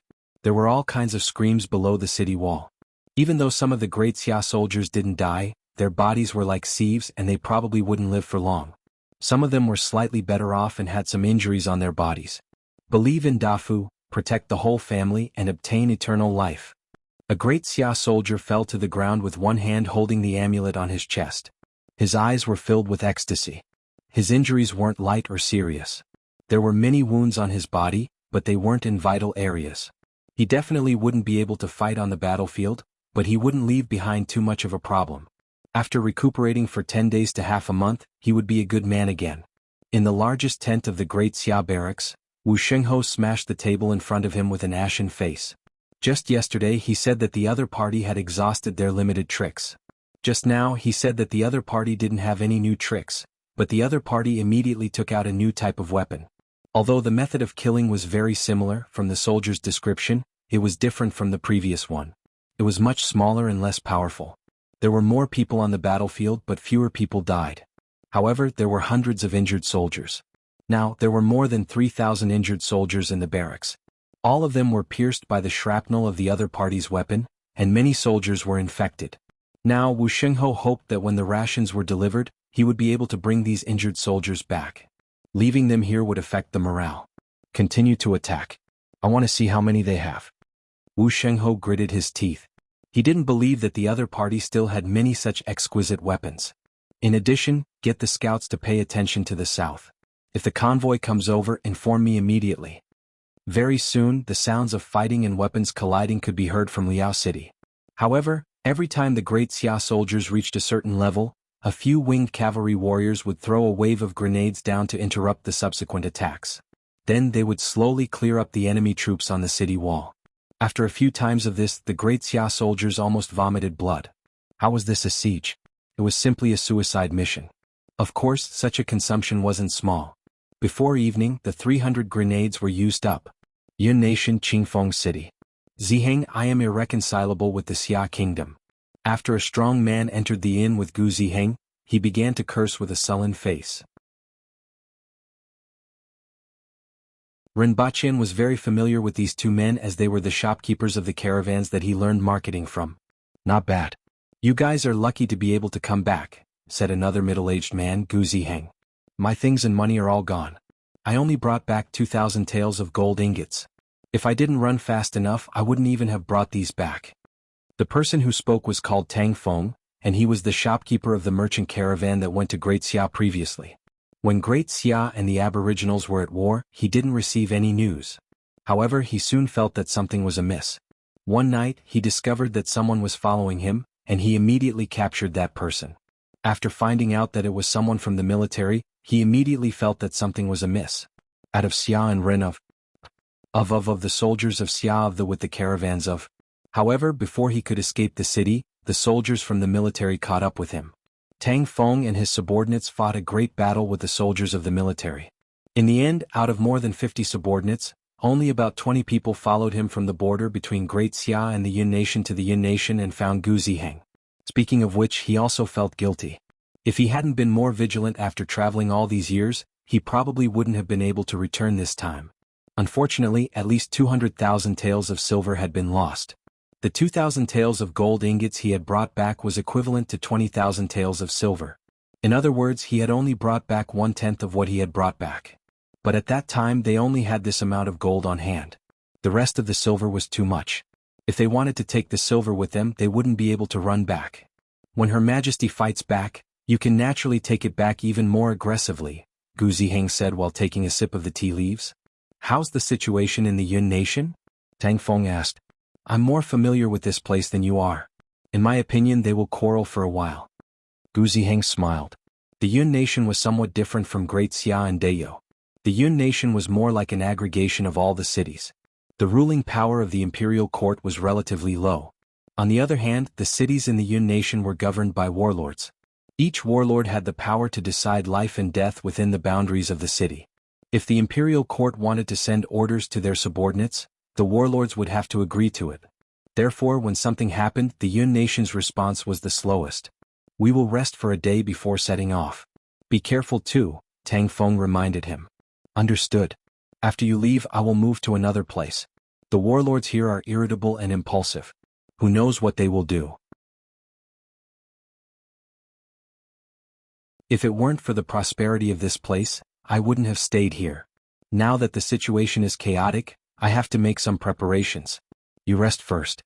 I will go exchange for some gold so that it will be easier to take away if something happens.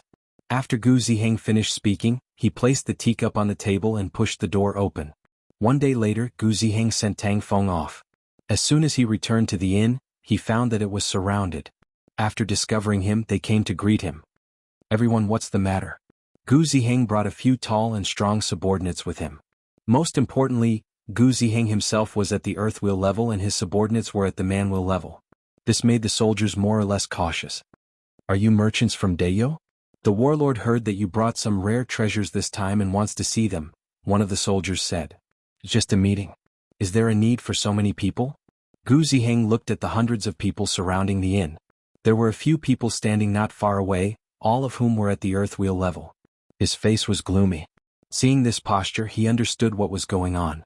If he still couldn't tell, he would be a fool. He was afraid that Her Majesty was at war with Great Xia. The Yun nation was also restless. This warlord felt that they were pushovers and wanted to take them down first so that he could make a windfall. The other party probably didn't just have this plan today. When Ren Baqian exchanged for gold yesterday, he probably sensed their intention to leave and decided to make a move. Recently there have been more pickpockets in the city. Her Majesty is afraid that you will encounter them with your rare treasures, so she specially asked us to escort you, the soldier said. "Escort my A**s." Gu Ziheng scolded. He grabbed the soldier's chest and forcefully threw him to the side. The soldier broke through the wall and fell in. He let out a long whistle to inform the others. Courting death. Upon seeing Gu Ziheng's actions, a swordsman in a green robe who was standing not far away said coldly. He pulled out a long sword from his back, appeared above Gu Ziheng's head in a flash, and stabbed down with his sword. F***CKU. Gu Ziheng continued to scold. He dodged the long sword and forced the swordsman to retreat with a punch. He took out a handful of silver fragments and threw them out. These silver fragments didn't need to be aimed at all. They scattered as soon as they were thrown. With Rinpoche's strength, if the silver fragments were to be smashed, they would probably be seriously injured. Behind him, several of his subordinates clashed with the city guards. "Boss, catch the weapon." A few burly men jumped out of the inn and fought with the city guards. One of them threw a mace that was as tall as a human over. "Stop fighting. Pack up your things, bring the gold, and follow me to kill our way out." Gu Ziheng scolded loudly. He took the mace and swung it around in a circle. The 3 earthwheel experts that surrounded him were all forced to retreat. As for the city guards, they were directly plastered to the wall with blood all over their bodies.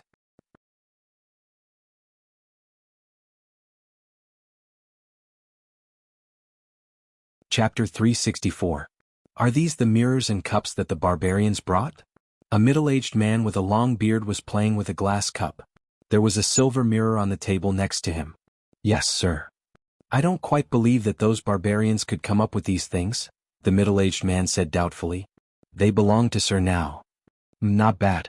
Are there any other gains?" "There are 270,000 taels of silver.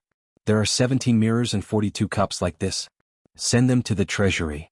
The middle-aged man smiled. According to the prices that the aboriginals had been selling these things for, they were worth another 700,000 taels. In total, there was 1,000,000 taels of silver which could be used to equip at least 20,000 soldiers. "Sir, will those barbarians take revenge?" "What's there to be afraid of? They can't even take care of themselves right now. If they are not careful, they might even destroy the country. Furthermore, the order has been given to dispatch troops within the next few days. Our city will also dispatch 10,000 soldiers." The middle-aged man waved his hand nonchalantly. With this 1,000,000 taels of silver, even if the 10,000 soldiers were to be lost, they could easily be replenished. "I see. If Great Xia and the Yun nation join forces to attack, I'm afraid those barbarians won't be able to hold on for long," the subordinate exclaimed. Boom. At night, an explosion suddenly occurred in a certain area of the Great Xia camp. Some of the surrounding tents were directly torn open. Some of the soldiers in the tents had already died in their sleep. Some of the injured were awakened from their sleep and groaned in pain after feeling the severe pain. The soldiers in the surrounding tents hurriedly ran out and helped to drag the corpses away. They then carried the injured to the casualty barracks before rushing back to their tents to get dressed and lie down. However, before they could fall asleep, they heard another explosion in the distance. However, these soldiers acted as if they hadn't heard it and went back to sleep. At first, they were nervous, but after a long time they got used to it. Over the past few days, there would be several explosions every night. They would go out to take a look if they were nearby and pretend that they didn't hear anything if they were further away. They slept and dreamed. Wu Xingho walked out of his tent with an ugly expression in the early morning. Wu Xingho's expression hadn't been good for the past few days. Sullen. He had been in the army for decades and had never fought such a sullen battle. He had known for a long time that it would be difficult to fight Dayo and had even planned for it for 20 years. How many 20 years does a man have in his life? He had planned for an uncertain event for 20 years. From this, one could see his temperament. No matter how strong the ancient race was, he was prepared and confident that he would be able to obtain victory in this war. As long as time dragged on, the Aboriginals would lose all their land in the north, the Yun nation would send out their troops, the south would rebel, and Great Xia would send new recruits to the front lines. That would be the time when the Aboriginal barbarians would be chased back to the mountains. The development of the war from the beginning was indeed within his expectations. However, in the past 20 days, everything had changed. It was unknown where the other party had gotten his hands on some completely unfamiliar weapons, but they were rather powerful, especially when used against ordinary soldiers on the battlefield. A small object thrown on the side of the road that no one would notice could cause hundreds or even dozens of casualties. In the beginning, he thought that the other party did not have much and would soon run out of them. However, the other party seemed to have an endless supply of items. He used one after another, changing his style from time to time. On the battlefield, in the barracks, regardless of whether it was day or night, thunderous explosions could always be heard. Whether it was on the battlefield or when they were resting or when they were fetching water for cooking, they would encounter such explosions from time to time. Over the past few days, everyone in the barracks was filled with tension. This was especially true during the attack. Recently, the other party would always throw a small exploding ball after the number of troops had reached a certain level. This would interrupt the subsequent attacks and then kill all the soldiers at the front lines before the reinforcements could arrive. Over the past few days, the attacks were not effective at all. The number of casualties on his side was increasing, but the casualties of the other party were decreasing. Now, every time he heard those explosions during an attack, he knew that the rhythm of the siege had been disrupted again. He no longer had the fluency that he used to have when he commanded the troops to attack. His attacking rhythm was interrupted every now and then, causing him to feel irritated and suffocated. On this battlefield, the morale of the army was getting lower and lower, which was also something that worried him. If the other party did not have those strange weapons, even if the attack was temporarily thwarted, the morale would not have dropped so quickly. But now they had to be careful when they walked and had to look up at the sky when they attacked. Even many of the soldiers had begun to feel at a loss. The reason why he was persevering now was to at least achieve the strategic intention of this war. He had to wait for the two armies that had penetrated deep into Dayo to achieve the desired goal. At the same time, he was unwilling to admit defeat and wanted to see how many more of those strange weapons the other party had. He didn't believe that the other party would never run out of them. Wu Xingho was in a bad mood, but Ren Baqin was in a good mood. Every night, he would plant a few mines outside and fire 2 cannons at the enemy's barracks from the top of the city wall. Seeing how the Great Xia soldiers would lower their heads and raise their heads every day when they went out to battle, Ren Baqin felt satisfied. Especially now, the soldiers in the city almost regarded him as a god. Even though his individual strength wasn't strong, those messy weapons of his had indeed been very useful during the defense of the city. At present, there were still 80,000 Great Xia soldiers who could fight outside the city. Under the situation where half of their soldiers were injured or dead, the Great Xia soldiers still had no intention of retreating. Ren Baqin felt that they would not give up until they saw the end of the road. The situation inside the city wasn't too good. After sending out 300 winged cavalry warriors to intercept the other party's supply team, there were still 800 winged cavalry warriors and 3,000 soldiers left in the city. There were only 3,800 soldiers in total. Some of the commoners who had participated in the defense before the Empress arrived had been mobilized to go up the city wall to assist. However, Ren Baqin wasn't too worried. These commoners had been tempered by the flames of war and only lacked some military knowledge to become a new force. Whether it was in terms of strength or individual bravery, they weren't inferior to the army. In addition, there were 2 other Great Xia armies wreaking havoc within the borders of Dayo. One of them only had about 80,000 soldiers. When Ren Baqin first arrived in Liao City, he had already destroyed many strongholds. It wasn't until all the strongholds gathered in the city that the casualties started to decrease. However, in addition to that army, there was another 100,000 soldiers doing the same thing. After not having any gains in the wilderness, these 2 armies had already begun to attack the cities. Recently, 2 cities had already been breached. There were many casualties in the cities, but the casualties of those two armies weren't light either. According to Ren Baqian's plan, after deploying over 3,000 soldiers to guard the city and forming a militia, it would be difficult for them to form a fighting force in a short period of time. Even if their individual strength was much higher than that of the Great Xia soldiers, they still couldn't avoid the fate of breaching the city walls. In the past few days, 3 cities had already been breached, and the casualties were no less than 40,000. It had to be said that the individual combat strength of the aboriginal commoners was enough to be proud of the fact that a group of militia and commoners caused 60,000 casualties in the face of the elite Great Xia soldiers. This was also the reason why Great Xia couldn't pursue and kill those commoners who escaped after the city was breached. The losses were too great.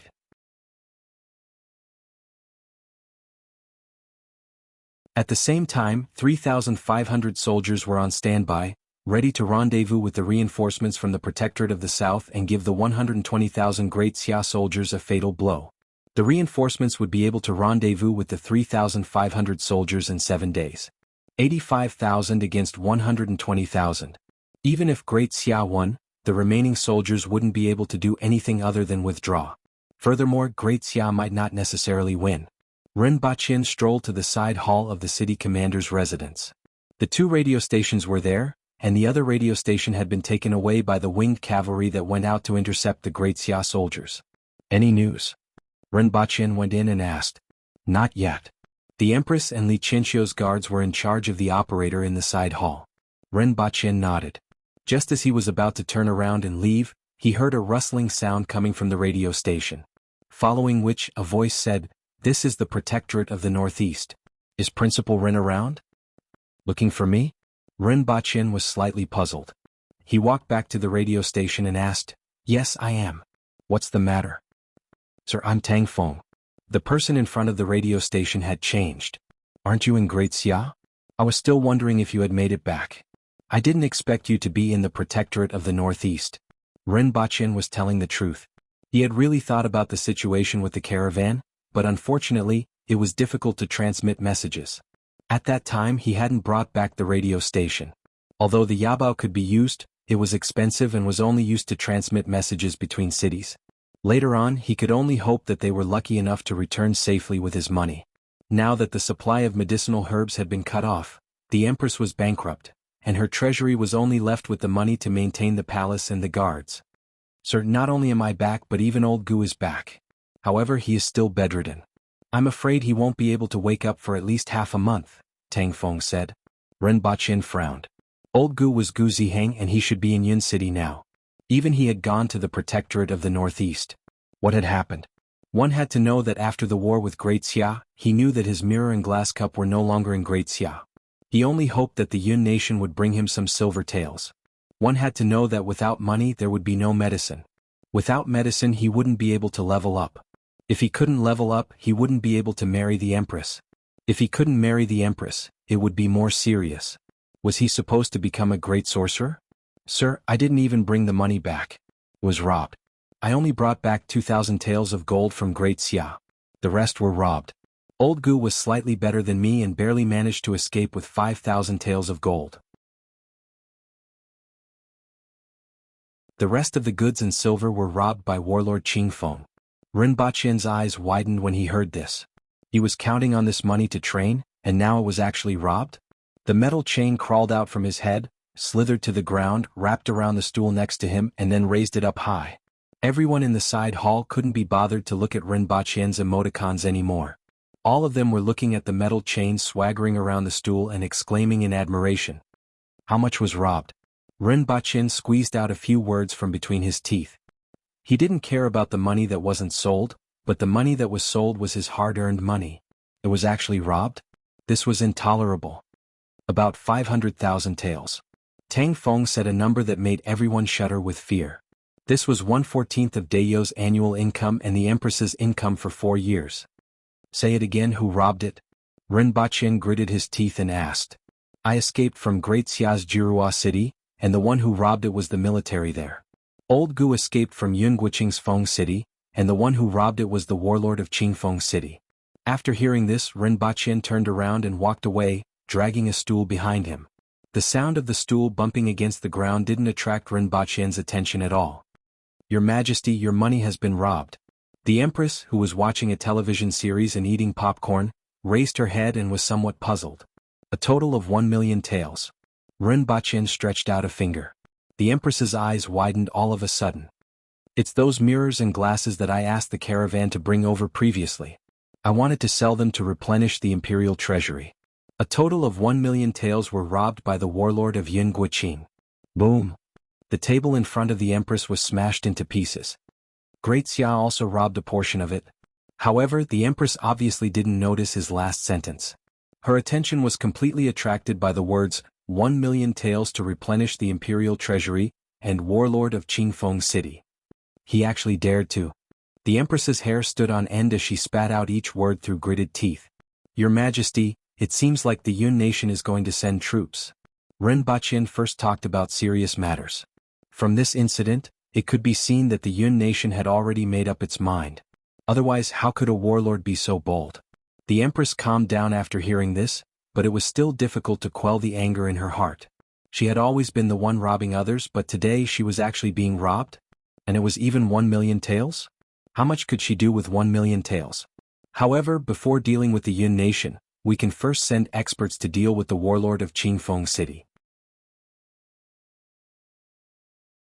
This kind of person whose hands are full of the people's hard-earned money must be punished and his family property confiscated. It's too slow to deal with him after we destroy the Yun nation. 10,000 years is too long and we can only seize every minute. Rinpoche raised his fist and exerted force. Fighting a war is one thing, but I can't tolerate the fact that you stole my money. As for Great Xia, I'll settle this score later. After I destroy the Great Xia army, I want all the rats in the national treasury to come out with tears in their eyes. Exterminate his entire family. The Empress immediately set the tone.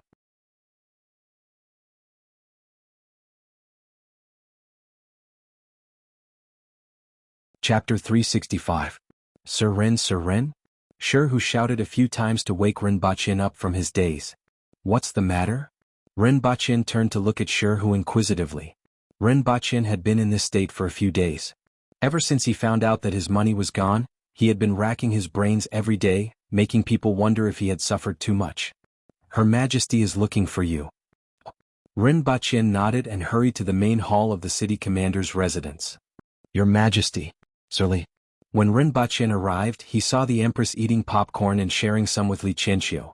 Li Qianqiu was touched. It was indeed touching that the Empress was willing to share snacks with him, which could be considered as a form of love. Sir Rin, I want to launch another night attack on the Great Xia barracks. What do you think? Li Qianqiu asked. If it was just a night attack, there would be no need to inform Rinpoche. However, with the current manpower, how much could they gain from a night attack? His goal was naturally to get something good from Rinpoche. Great Xia has reinforcements again. The Empress added. 40,000 elite soldiers and 30,000 commoners are rushing here with a batch of rations. They will arrive in 2 days. These reinforcements were transferred from outside Tiesuo Pass and Shun City. It had to be said that the value of a radio station in this world was too great. The various regions of Dayo could communicate with each other very smoothly. Just when there was a change in the other party's military strength, they could immediately detect it and make preparations before the other party arrived. I'm afraid a night attack won't be very effective. Rinpoche immediately knew why Li Qianqiu wanted a night attack. Sir Rin, do you have any other ideas? Li Qianqiu asked. Let's observe the direction of the wind at night and try to poison them. Rinpoche felt that it was time to throw out the 2 bottles of sarin gas. How do you do it? Li Qianqiu's eyes lit up. One had to know that Rinpoche was most famous for using poison to kill tens of thousands of Great Xia soldiers. However, he had always felt that to kill so many people he would need a lot of poison. Rinpoche might not have it on hand, so he didn't ask further. Fortunately, Rinpoche could always take out some other powerful weapons which had played a great role in defending the city these days. Now it wasn't just Li Qianqiu. The winged cavalry and the soldiers from the protectorate of the center all looked at Rinpoche as though he was a treasure chest. They felt that he always had countless rare items and no one knew where he got them from.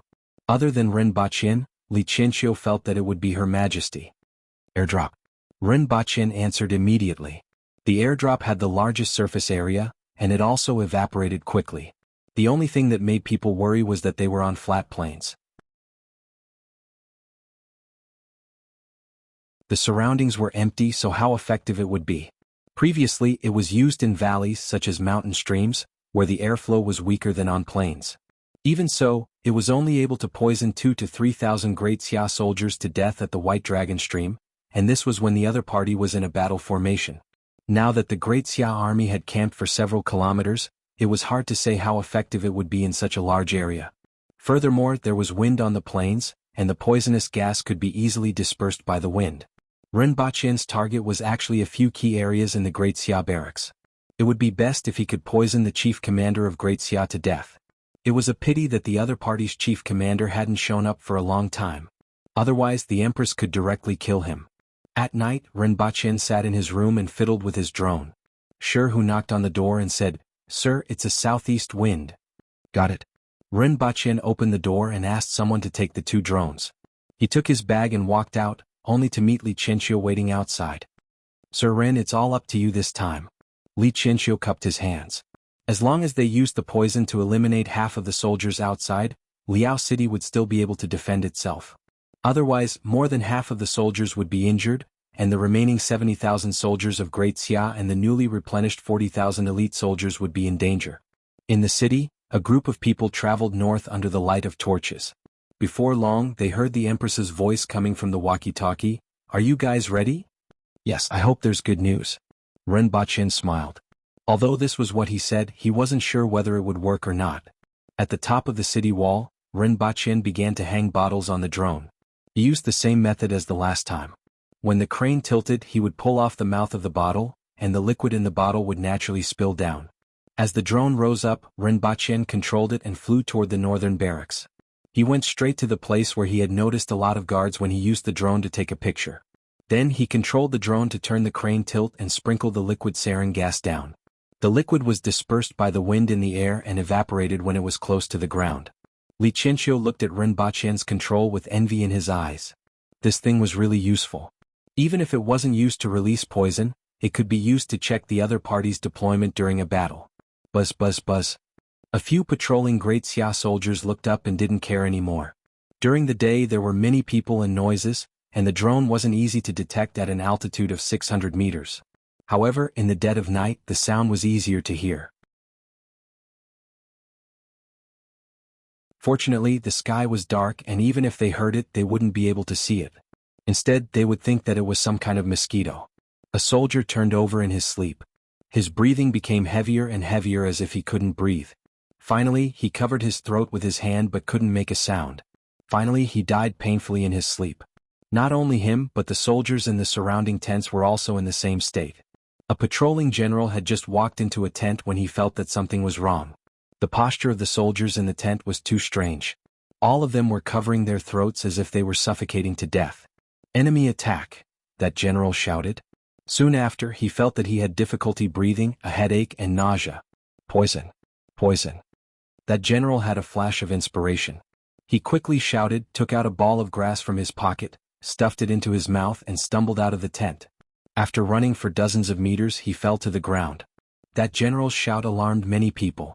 Many of them first rushed out of their tents with a blank look on their faces. When they felt suffocated and nauseous, they came back to their senses and took out a ball of grass from their pocket, stuffed it into their mouth and shouted, "Enemy attack! Poison!" Before the attack, the Great Xia army was already on guard against being poisoned. After all, the entire 9 pavilions was destroyed in Great Xia, and there was a precedent where everyone in the army was poisoned to death. How could Great Xia not take precautions? Every soldier was warned about this when they were given a ball of wuma grass. At first, everyone took it to heart, but after such a long time without encountering the legendary poison that could poison thousands of people to death, these soldiers almost forgot about this matter. On this night, when they heard the shouting and saw the movements of the people around them, they hurriedly put the ball of grass into their mouths. "Great General, the statistics are done. A total of 1,700 people died, and all of them were poisoned with wuma grass. At present there are no more casualties." Wu Shengho covered his head with one hand. If he hadn't discovered it early, he probably wouldn't have woken up. Fortunately, the other party's poisoning had been discovered. At this moment, hearing about the losses made him feel more at ease. This is their last resort, right?" Wu Shengho snorted. Since they had already used poison, the other party probably didn't have any other tricks up their sleeves. Inform everyone to stop fighting tomorrow and continue attacking the city the day after tomorrow, Wu Xingho instructed. At the same time, a long cry came from his stomach, causing his facial expression to change.